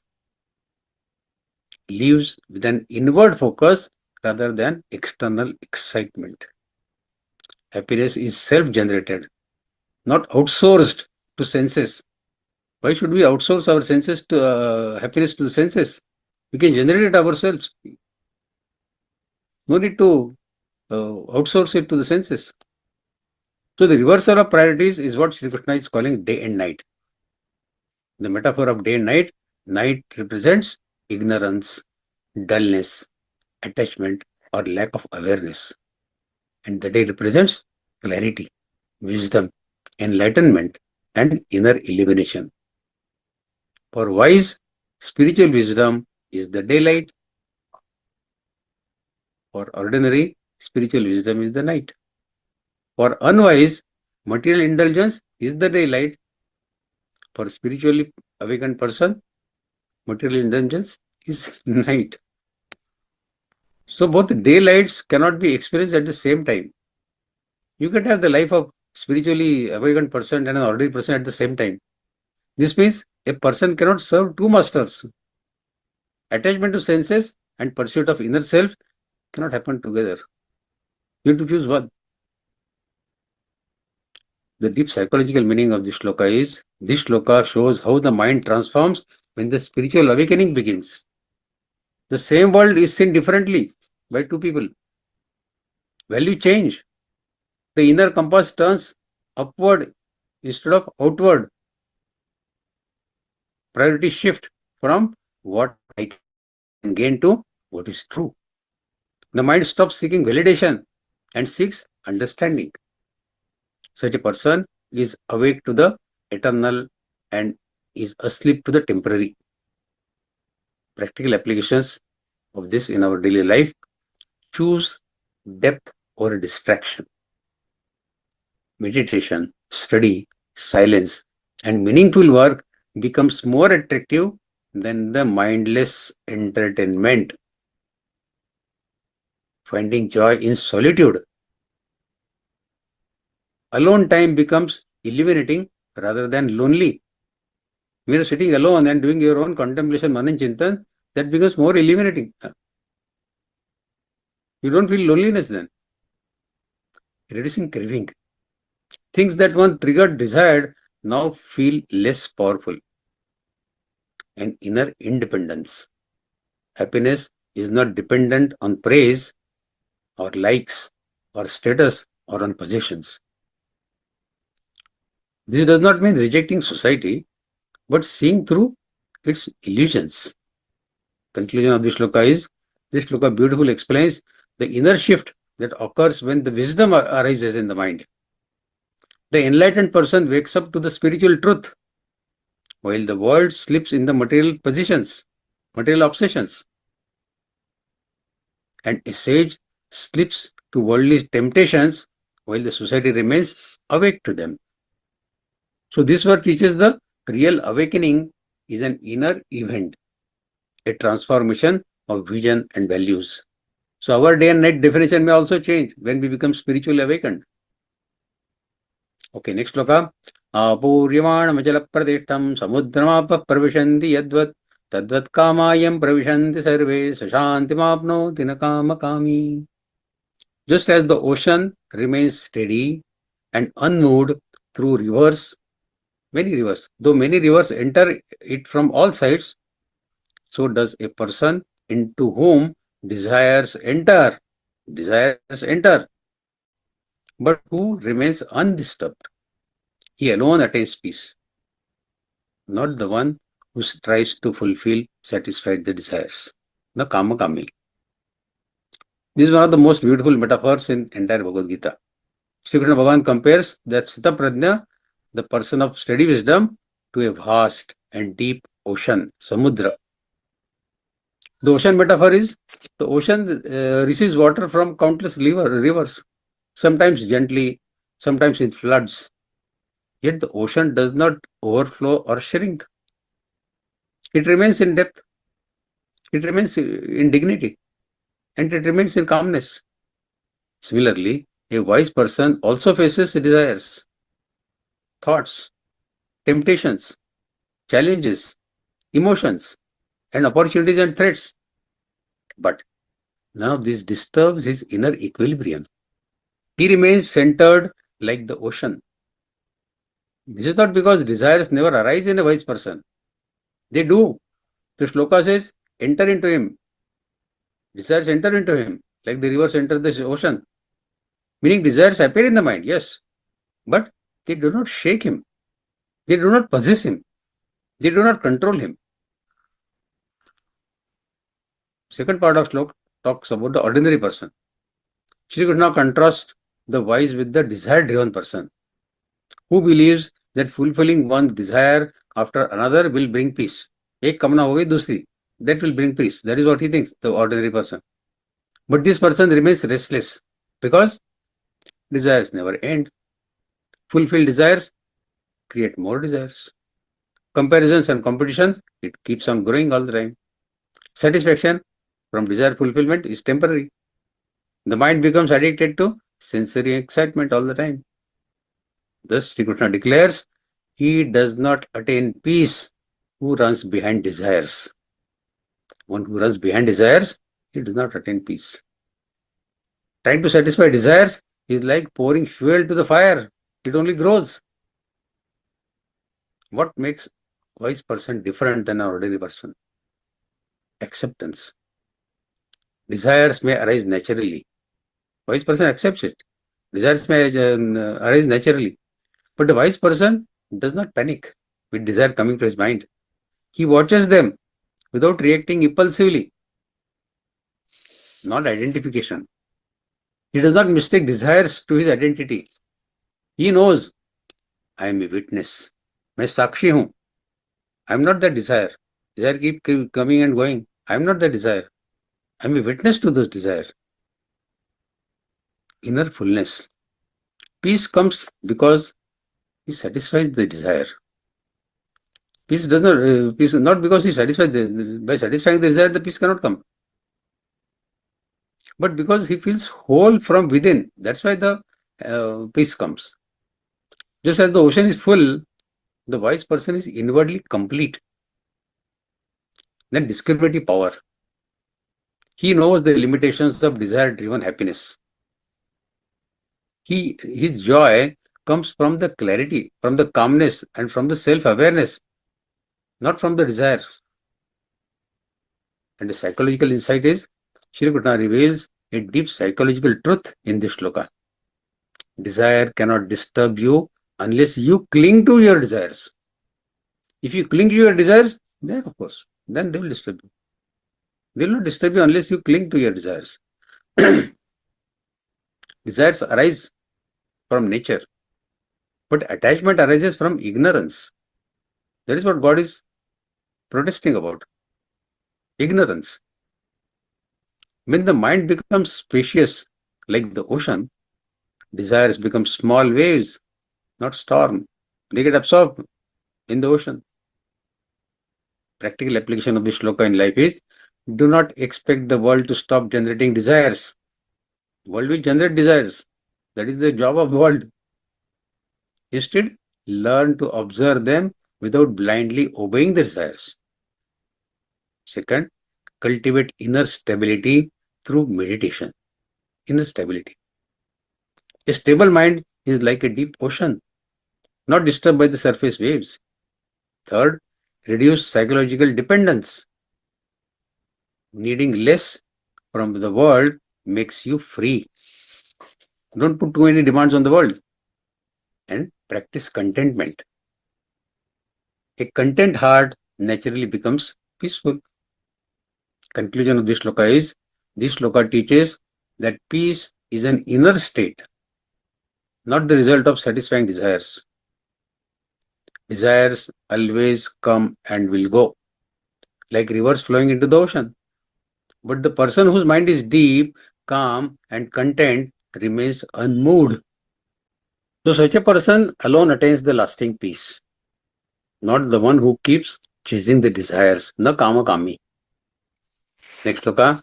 Vihaya kamanya sarvan pamao sharad nispruhaha nirmamo nirahankaras shanti madhigacchati. That person attains peace who, giving up all desires, lives without longing, without the sense of I and mine. In this shloka, Sri Krishna describes the inner signature of a person who has achieved the true peace. It is not about the outer lifestyle, but about the inner renunciation, a transformation of heart, renunciation of desires. The shloka begins with Vihaya kamanya sarvan. Vihaya is to give up.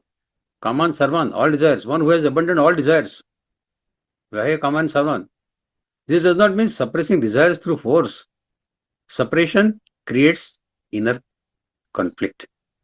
Shri Krishna speaks of natural dropping of desires that happens when the mind becomes fulfilled. When a person experiences higher joy, the joy of self-realization, for example, lower desires, they lose the grip, obviously. What can be more exciting than self-realization? Just as a child naturally outgrows the toys, a wise person outgrows the compulsive cravings of life. Thus, giving up desire is not about rejecting the life, but about transcending the dependence on external objects for happiness. Absence of longing. Shri Krishna adds another important quality, nispruha, without longing or cravings. Longing is a deep emotional dependence. Even when one possesses something, the fear of losing, it creates restlessness. Thus, longing is a subtle bond of form of bondage only. A mind free from longing enjoys things without clinging, uses the world without becoming enslaved by it. It is like a lotus leaf in the water, touching the water but never getting wet. Free from I and mine. The shloka mentions nirmamo nirahankaro, free from sense of possessiveness, mine and ego, I. Freedom from mine, mamatva. The notion of mine creates attachment. ये मेरा है, वो मेरा है. When we label something as my money, my possession, my position, my reputation, we begin to fear its loss. ये मेरा है, वो गया तो क्या करूँगा फिर? This fear, it steals the inner peace. The wise person uses everything responsibly without creating psychological ownership of those things. He understands nothing is truly mine.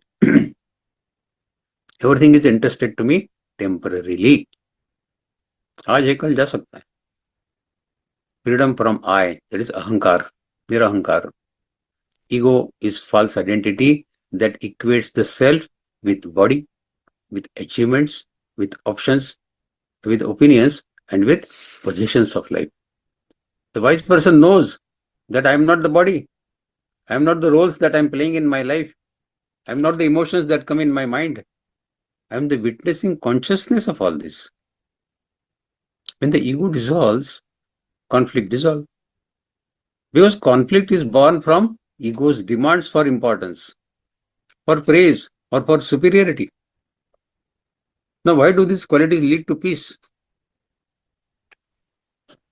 When desires fall, the mind stops racing. When longing ends, the fear vanishes. When mind ends, attachment dissolves. And when ego ends, the sense of separation disappears. Together, they create calm, centered, and expansive inner state of mind. This is true Shanti. Not the silence of separation, but the silence of fulfillment. That is true Shanti. Practical application for us in life is practice inner contentment. Always practice inner contentment. Recognize that happiness does not come from acquiring more, but from wanting less. Cut down your demands, happiness will automatically come. Detach gently.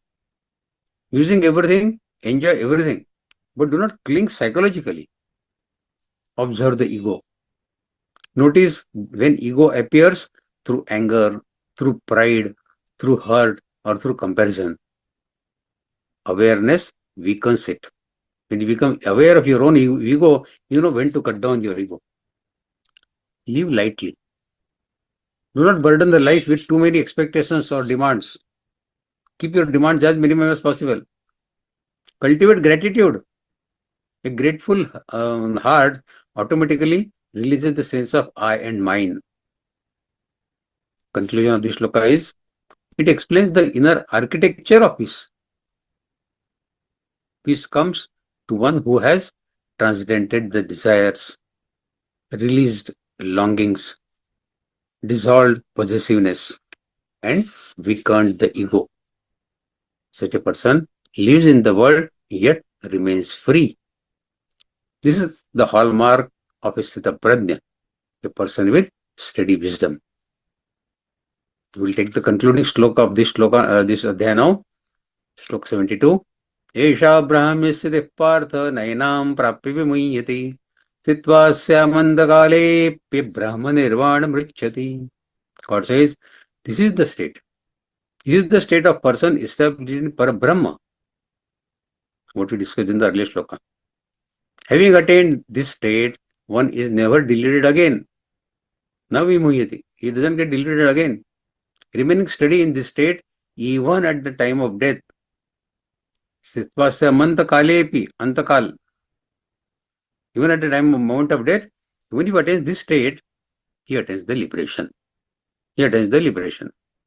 Brahma nirvana mrichati.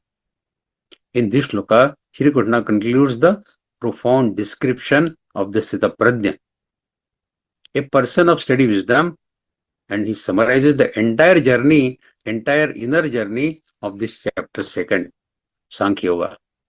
Esha Brahmisthiti, the state of Parabrahma. Shri Krishna declares, this is the Brahmic state. This is the Brahmic state. What does it mean, Brahmic state? It is the state of complete inner fullness.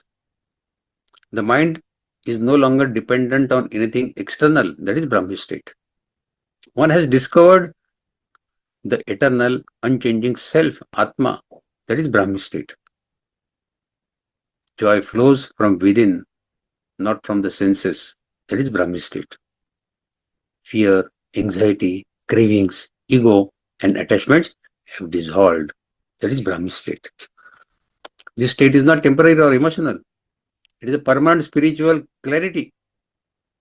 It is the culmination of self-discipline, of discrimination, of detachment, and the inner awakening, what we discussed in the qualities of Sthita Prajna from Slok 55 to 71. This is the culmination of that state. Nainam prapya vimuhyati, never deluded again. Shri Krishna emphasizes that one who reaches this state never falls back into the confusion again. Why? Because their vision has become clear. They know the difference between eternal and temporary. The illusion of the material world, that means the pleasures, the possessions, the ego, no longer deceive them. Suffering cannot shake them because they no longer identify with body and mind. They act in the world but remain inwardly free. Inwardly free. This is liberation. This is moksha. This is while living to attain the state of Jivan Mukta. Titpasya mantakalevi. Even at the time of death. God says even at the time of death. Shri Krishna says that even at the moment of death, if one is established in this understanding, he attains the highest goal of life, Brahma Nirvanam Prichyati. Death is the ultimate test of inner stability. For ordinary person, death creates fear. Everybody is afraid of death because it threatens the identity. मैं नहीं रहूंगा तो क्या होगा? And the possessions that I have acquired. But one established in Parabrahma, he knows, I am not the body, I am not the mind, I am pure consciousness. Thus, death becomes a merely change of garment, vasaon se jirna nahi, not an end. Soul will continue its journey. Remaining steady in this knowledge at the life's final moment ensures the soul does not return to the cycle of birth and death. Titvasya mantakalepi Brahma Nirvanam Richyati. You attain the Parabrahma, then where is the question of life and death again? Mananirvanam Richyati attains liberation. This shloka concludes with the promise from Lord Krishna. Such a person attains Brahma Nirvan, complete liberation, eternal peace. This is not a place but a state of being where the ego has dissolved. The desires no longer bind, no bondage. Actions arise spontaneously out of wisdom, not out of cravings, but out of wisdom. Peace becomes natural and unbroken. It is the ultimate goal of human life according to Bhagavad-Gītā, what is mentioned in this shloka. How this shloka connects to the whole chapter, Sankhya Yoga. This shloka beautifully completes the arc of second chapter. Shri Krishna Bhagavan began by teaching the immortality of soul. Naini Chindan Shastrani Avyakta Dini Bhutani, all that shlokas we have learned about the immortality of the soul, Atma. Then he explained the Karma Yoga, the equanimity, Samatma Yoga Uchyate, that we have learned. And the selfless action, Nishkam Karma Yoga, that we have learned. And then from Shlok 55 onwards, he described the ideal seeker's qualities, Sthitaprajna qualities, from Shlok 55 onwards. Now he reveals the final destination of this. A state of unshakable inner freedom is the result that you attain if you follow the principles taught in this adhyaya. Thus the chapter 2 ends not just the philosophy, but with the vision of highest human possibility, that this is what is possible for you also. Conclusion, this shloka summarizes the essence of spiritual life. Yasha Brahmasiti Partha. A person who has attained, who attains the inner detachment, self-sense control, ego freedom and clarity, he reaches the Brahmic state. He attains the Parabrahma. Such a person is never deluded again and attains the liberation even at the death. When this mental understanding comes at the time of death, even then he attains the liberation. This shloka is a bridge to the rest of Bhagavad-Gītā, which elaborates the practical paths to reach this supreme state. All Karma Yogas and Bhakti Yoga, what we learn in Gita after this adhyaya, are the paths to reach this state, what is described in this shloka. So this is the end of this beautiful chapter called Sankhya Yoga, wherein we have learned many important principles and philosophies of human life. Probably, since the chapter was very long, it is time to take a quick takeaway as to what we have learned from this long adhyaya of 72 shlokas. Key takeaways we'll take quickly. Sankhya Yoga, the yoga of knowledge. Buddhi Yoga is also, this is also called Buddhi Yoga or Jnana Yoga. First, the eternal nature of the self, Atma, is the first takeaway. The soul is eternal, indestructible and beyond birth and death. This we have learnt in Shlok 2 to 12 of this adhyaya. The body is temporary.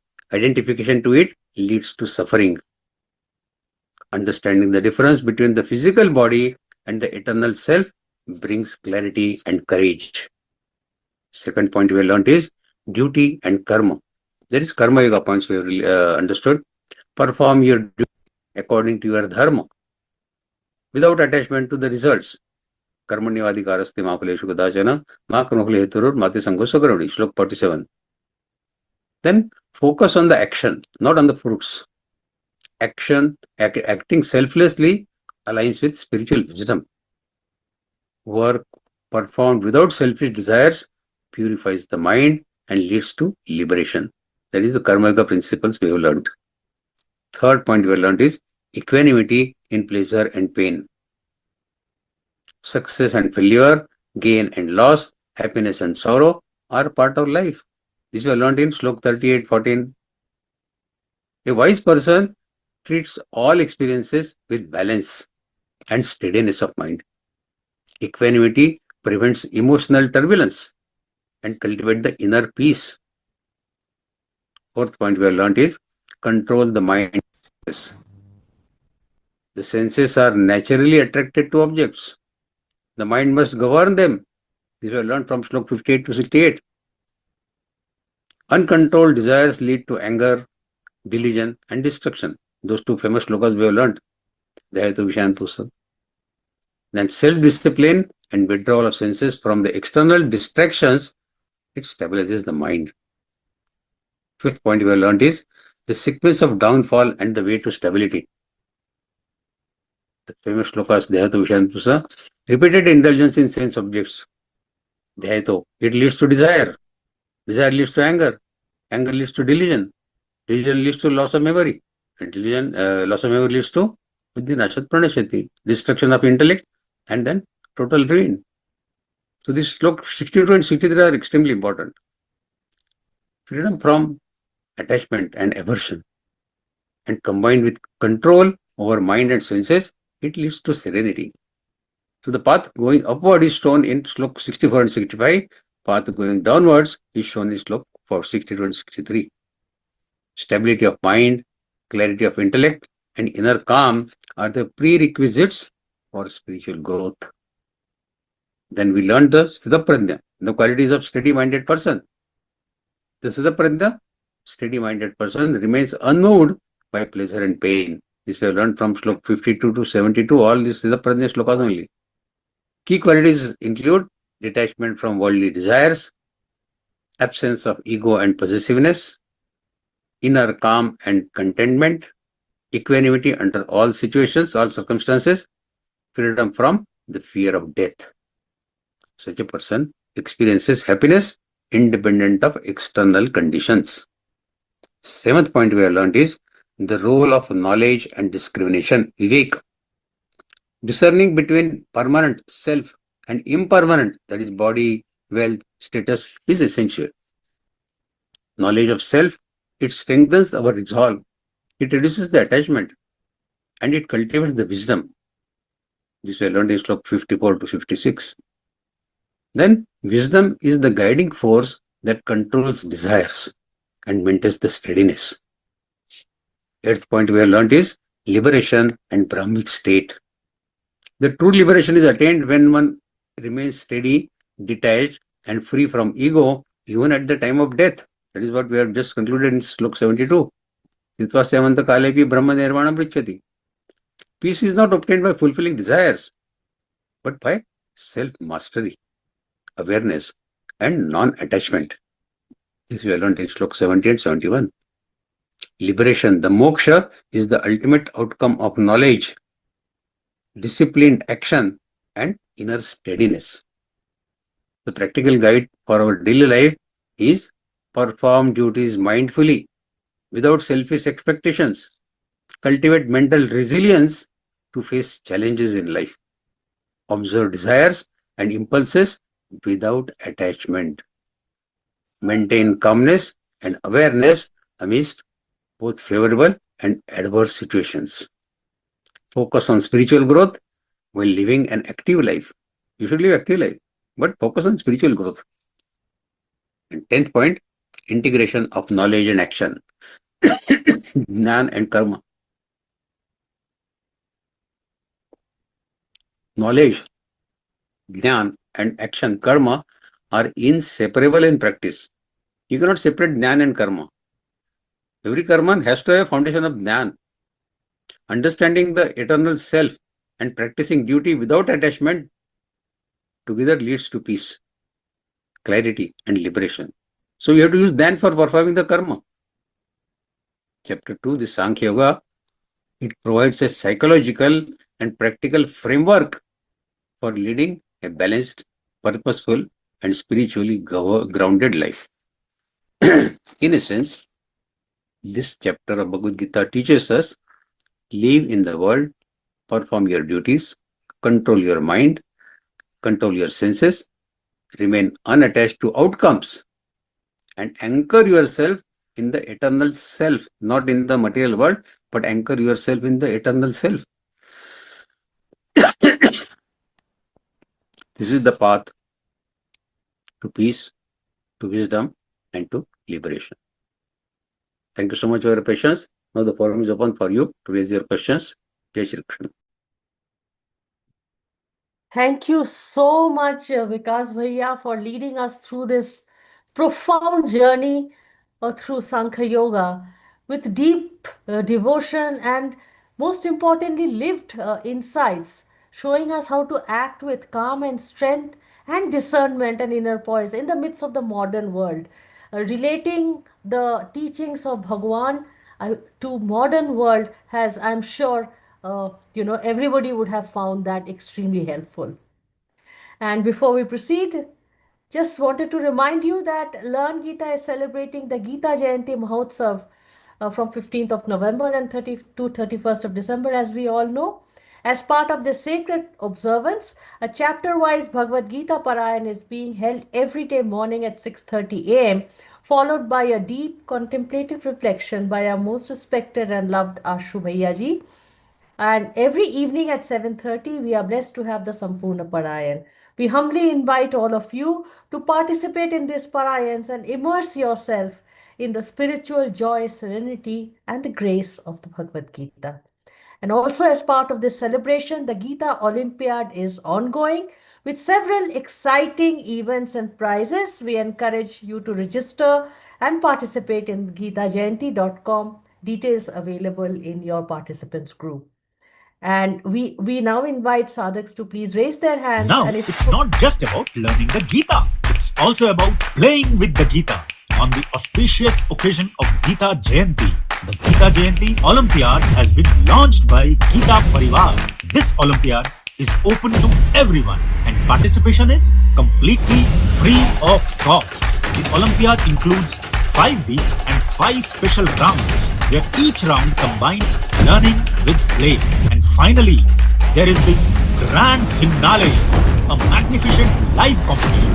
For every activity, you will earn credits, and these credits will help you move up the leaderboard. Along with the joy of playing, there are prizes worth rupees 1 lakh, certificates, and special recognitions. So come, don't just read the Gita, live it, play with it, and celebrate it. Register now at play.learngeeta.com. Thank you, Vaya, for bringing up that video. And now, sadhaks, request you to raise your hand and, if possible, switch on your video cameras to ask questions to Vikas Bhaiya. Those on YouTube may now join the Zoom session should they have a question for Vikas Bhaiya. So I think first we have Suvirji. Suvirji, can you please unmute? Okay, you. Yudhishthir Pandey ji, yes. Yes, Yudhishthir ji. So thank you so much, sir. Actually, I just came to express my gratitude to you for having explained it so nicely that you have become an inspiring role model for me. And I have been actually mentally benefited. And I actually, I am trying to take some of the practices what you have told. And I have started doing meditations early in the morning, around 4:30, 5 o'clock for half an hour. I have been doing this for last about 2 weeks time, and I am really getting a benefit. So before I close, I just want to know anything you can recommend for our daily habits to be in this path? Small daily habits. These things may be small, but they should be maintained consistently. Consistency is the key. Yes. Instead of getting at 5:30, if you get up at 5:15, that 15 minutes period that you get, it can Yes. add immense benefits, provided you do Yeah. it regularly. Yes. So if you want to Yes. increase your Correct. sadhana, because we are already delayed in starting our spiritual sadhana, and as the age becomes more, you have to pay higher premium for your life insurance. Yes. Similarly, when our age is Correct. advancing, you have to put in extra efforts on your Exactly. spiritual path. You know, So if you you have are rightly told. now, yeah, oh, I see, okay. So now we will have to put in some additional premium, isn't it? Yes. So You're right. give 15 minutes extra. Whatever Yes. you're doing now is wonderful. What you said just now, meditation, wonderful. Yes. If you can, add 15 more minutes to it, either at Oh, the sure. time of Sure. going to the bed Yes. or in the afternoon or in the early in the morning, whenever. Yes. Yes. Add just 15 more minutes to your spiritual sadhana, which you are doing every day. Yes. It can give you wonderful results. Okay. Thank you. Thank you so much, sir. Thank you. Thank Really, Thank it is a very, very enlightening experience. Uma Didi? जय श्री कृष्ण भैया Shri Krishna. Yeah, आपके विवेचन, your vivachan was really very good. I've been hearing all your vivachans and very educative. So I'm having one small doubt. Yeah. It's about the Atma, basically Atma. Like in your vivachan earlier vivachan, you were mentioning that it moves from unmanifest to manifest, then again unmanifest. So it's like a cycle. Yes. So in between that manifest to unmanifest, where does it stay? Ah. See, the slok was Avyaktadini Bhutani Vyaktam Adhyani Bharata Yeah. Avyaktanada Anyeva Tatraka Paridevana. Why to worry then? We know that we were unmanifest before you got this Yes. body. Yeah. Today we are manifest, but after a few years when the body ceases to exist, we'll again Yeah. go back to that unmanifested form of ours. Now your Yes. question is, what happens during the interim period Yes. when we are unmanifest to manifest? What happens to that? Yes. See, this is ruled by the principle of karma yoga. Karma. Depending upon the karmas that we have done, we get an appropriate species of life out of all 84 lakh unis and appropriate body suiting to that species. Suppose you get human life, but in human life also there are innumerable types of human lives available. Human beings living in Syria or Pakistan or Afghanistan and human beings living in India or USA or Europe, there is huge difference in those human beings, no? Yes. So it depends on our karma as to which next birth we get. And suiting to our balance sheet of karmas, then only we get, when we get appropriate body suiting to that karma, then only we get the manifested form. Till that time, we have to look, we have to search for the body to be available wherein we can get the manifested form. It may Yes. be 3 days, it may be 3 years. Okay. So it takes time. Some Mm. nannies, they can instantly get birth in the family of a nanny. In the 6th Adhyaya, God has said this. There is a nanny yoga bhrashta who has left his yogi sadhana halfway in between and he has passed away.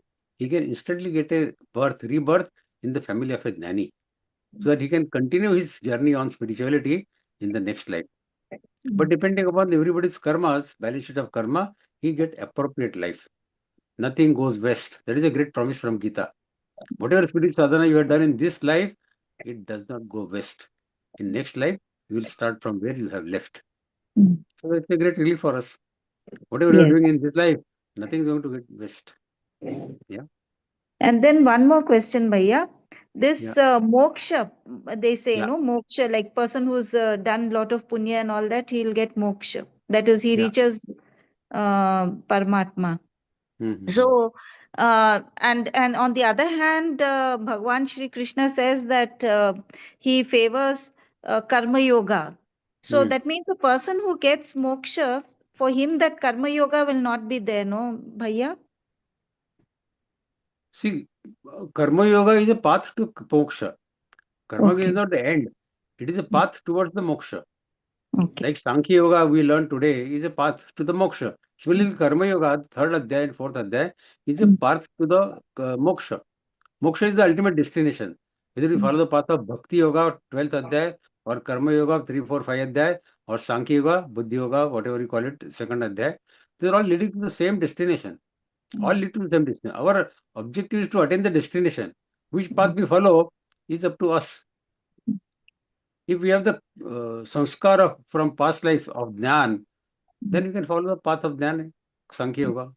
If we do not have, most of us do not have that, then we can follow the path of Nishkam Karma Yoga, which we learn in third and fourth adhyaya. So it's up to us. Shri Krishna Bhagavan recommends Nishkam Karma Yoga path for all the Grihasthi people or the family people. He recommends this path of Nishkam Karma Yoga, which does not require great amount of spiritual knowledge. It needs only basic fundamental knowledge that whatever karma you do, we follow two basic principles. Don't have the sense of ownership, sense of doership that I have done it. Kartrutva Bhiman, drop it. And secondly, don't keep your sight on the karma phala. Relinquish sights on karma phala. So if you remove this two poisonous teeth of your karma, then your karma becomes Nishkam Karma Yoga. And every karma that does not put you under bondage, it leads to the moksha. It leads to the liberation. Yeah. Thank you so much, Bhaiya. Thank you so much. Subirji? Yeah, Jai Shri Krishna, Bhaiya ji. I have a very small request. I am trying to get into the Gita. And when I listen to your extremely wonderful explanation, I understand everything. But I think because of my young age of 86, I feel that if I can get something in writing so that at my, there are two options. Either I repeat the Viveka available, or I read whenever I am traveling or going around and try to absorb more, and maybe after that I'll have some more questions. So like for example, today, the way you have explained, I have frankly no question. Yeah. I think I feel I have understood, but I feel that if I don't keep on repeating, I mean, this is my lessons throughout my life, I will not be able to really get into it. So is it possible, does Gita Pariwar have this PDF format for, say, this entire second chapter's Viveka? Okay. Sumit Bhaiya, you have two options. One is every word that is spoken in today's session is available on YouTube. Yeah. You can hear it again and again. Or second option, you have the PDF. Whatever has been spoken today, our Viveka team prepares a PDF of all the contents that are spoken in the session, and that PDF is shared on vivechan.learngeeta.com, as Ruby Lalaji has shared on this group chat. vivechan.learngeeta.com. Here you will get all the PDFs of all Vivechans, and you will also get the link to the YouTube. No, sorry, I have seen that, but do I get the PDF and can I take a printout of that? Yeah, of course, yes.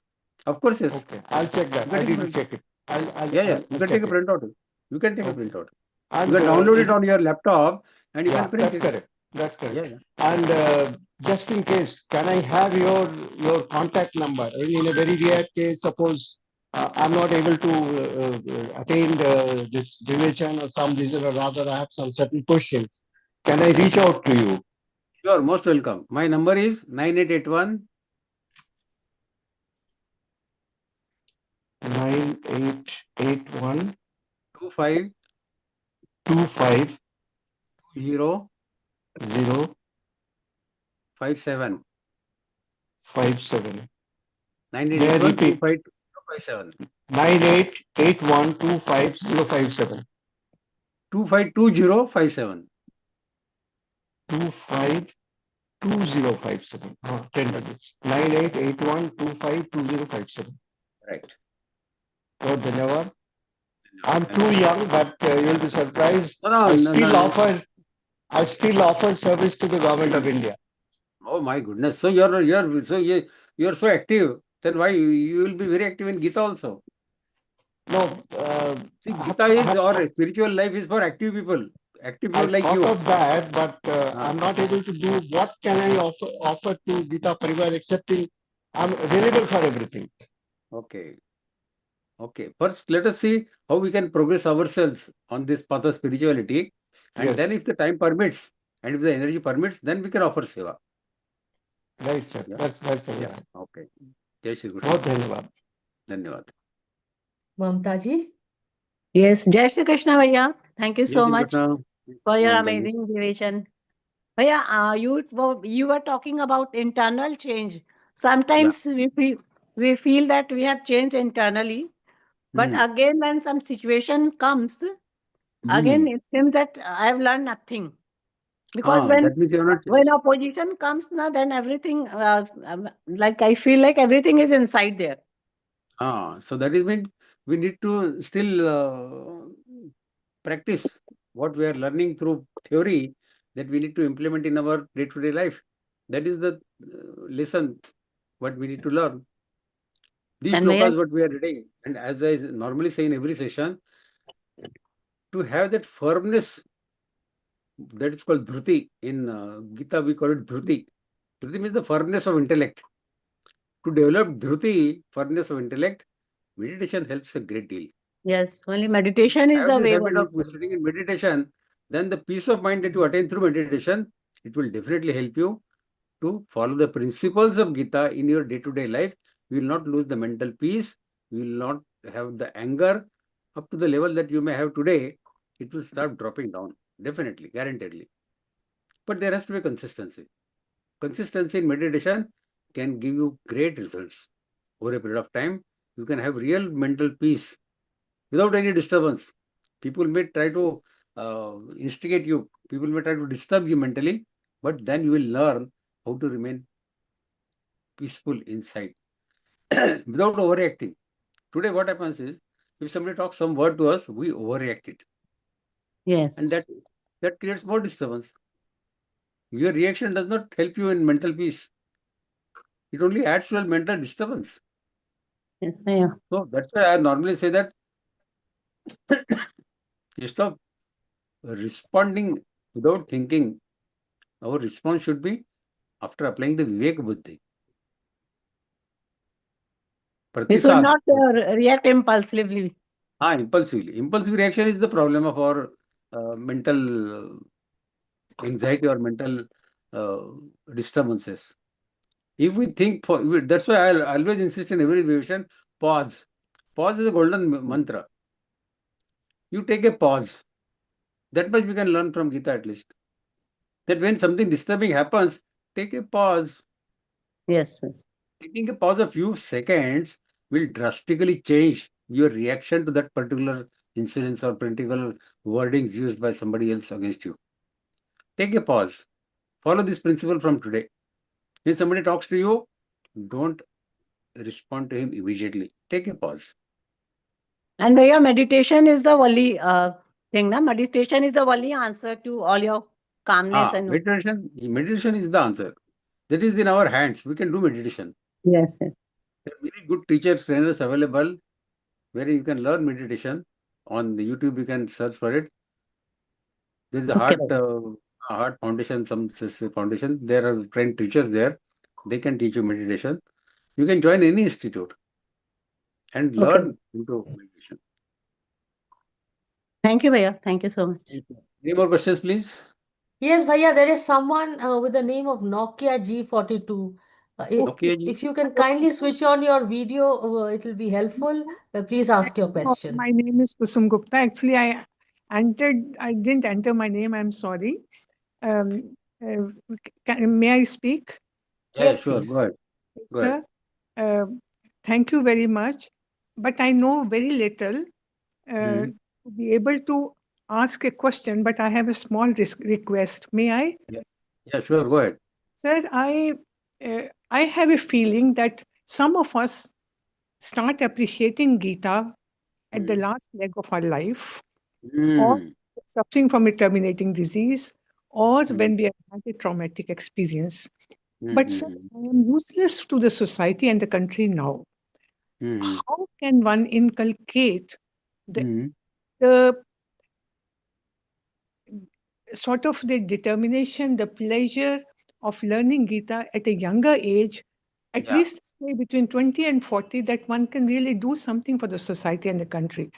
I mean, what can be done at that time? It's a very noble thought what you are expressing, and our efforts in Gita Pariwar is exactly that. We have to teach Gita right from the child age. We have a lot of kids classes. We take Gita classes for the kids from the schools. We are running Gita campaign in several schools across the country, in all sorts of languages. We are conducting classes for the prisoners in the jails, all over the world, all over the country. For male prisoners, for female prisoners, we want to spread this message of Gita to every walk of life. Sir, That but is with this intention only. Sir, That- but most of the children from English, especially background English medium schools and all, even my own grandchildren are like that. Yeah, And but then they can see. I don't speak bad English. My English may not be excellent, but I don't speak. At least my language can be understood by people, isn't it? what I mean. Okay, sir. Okay, I mean, I'm too ignorant to ask questions. Thank you, sir. So let your grandchildren or your children, let them attend 1 or 2 classes of Gita Pariwar. Let them attend 1 or 2 sessions with me or with any other English speaker on Gita Pariwar. Let them raise their questions. However foolish they may appear, but we want to have communication with them. Communication is the only way wherein all doubts can be dispelled. Thank you, sir. And they will realize that this is not something only for talking, this is for something for bringing in the life. Yes, sir. We'll give some wonderful principles to them, very easy principles to follow in their life for young children, Thank you, which sir. they'll find very beneficial, not only for spiritual growth, but for their studies also. Yes, sir. Just get them, then rest leave it to us. Thank you, sir. Thank you, sir. Yeah, in fact, we have Vivechan session for kids as well, specifically designed for kids. Designed for it. So, Bhaiya, shall we move to a Samapan? I believe there are no further questions. okay. Yes, please. Thank you, Sure. Bhaiya. Thank you. Again, thank you so much, Bhaiya, for that very deeply insightful Vivechan session.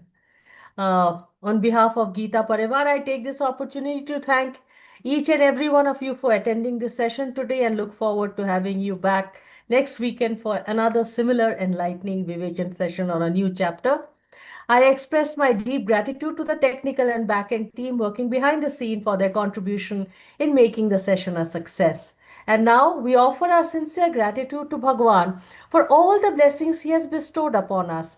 For that, I call upon Pradeep Dhanagari ji from Amravati, Maharashtra. Having retired from the post of Chief General Manager of a bank and with interest in spiritual text, Pradeep ji joined Geeta Pariwar in March 2024 and provides seva as a core trainer. Pradeep ji, request you to please lead us in offering a devoted prayer to Bhagwan. Jai Shri Krishna to all. Jai Shri Krishna. Yogesham Satchidanandam Vasudevam Vrajapriyam Dharma Samsthapakam Veeram Krishnam Vande Jagadgurum Shri Krishnam Vande Jagadgurum Om Shri Krishnarpanamastu. Thank you, Bhaiya, for chanting the prayer so beautifully on our behalf. Sadhaks, let us all stay anchored to the divine wisdom of the Bhagavad Gita by participating regularly in our weekday classes and gathering again next weekend for another Vivechan session. We will now conclude with chanting of the Hanuman Chalisa. Jai Shri Krishna.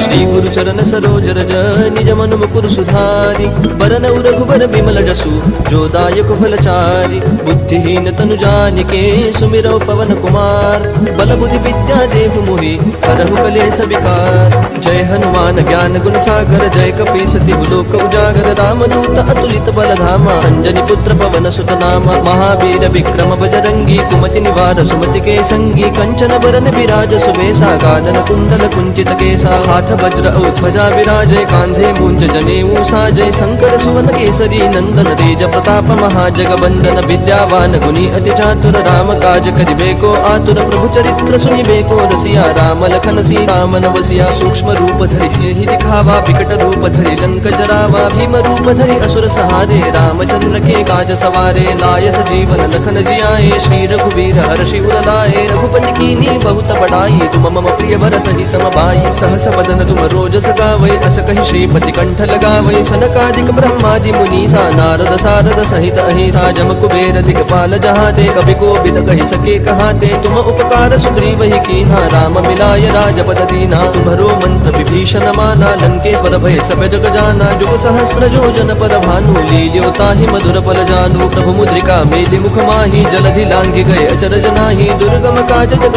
के जेते सुगम अनुग्रह तुमरे तेते राम दुआरे तुम रखवारे होत न आज्ञा बिनु पैसारे सब सुख लहै तुम्हारी सरना तुम रक्षक काहू को डरना आपन तेज समारो आपै तीनों लोक हाकते कापै भूत पिशाच निकट नहीं आवै महावीर जब नाम सुनावै नासै रोग हरै सब पीरा जपत निरंतर हनुमत बीरा संकट ते हनुमान छुड़ावै मन क्रम वचन ध्यान जो लावै सब पर राम तपस्वी राजा जिनके काज सकल तुम साजा और मनोरथ जो कोई लावै सोई अमित जीवन फल पावै चारों जुग प्रताप तुम्हारा है प्रसिद्ध जगत उजियारा साधु संत के तुम रखवारे असुर निकंदन राम दुलारे अष्ट सिद्धि नो निधि के दाता असबर दीन जानकी माता राम रसायन तुम्हारे पासा सदा रहो रघुपति के दासा तुम्हारे भजन राम को पावै जन्म जन्म के दुख बिसरावै अंत काल रघुवर पुर जाई जहाँ जन्म हरि भक्त कहाई और देवता चित्तन धरई हनुमत से सर्व सुख करई संकट कटई मिटई सब पीरा जो सुमिरै हनुमत बल बीरा जय जय जय हनुमान गोसाई कृपा करहु गुरुदेव की नाई जो सत बार पाठ कर गोई छूट ही बंदी महासुख होई जो यह पढ़ हनुमान चालीसा होय सिद्धि साखी गौरी सा तुलसीदास सदा हरि चेरा की जय नाथ हृदय महडेरा पवन तनय संकट हरन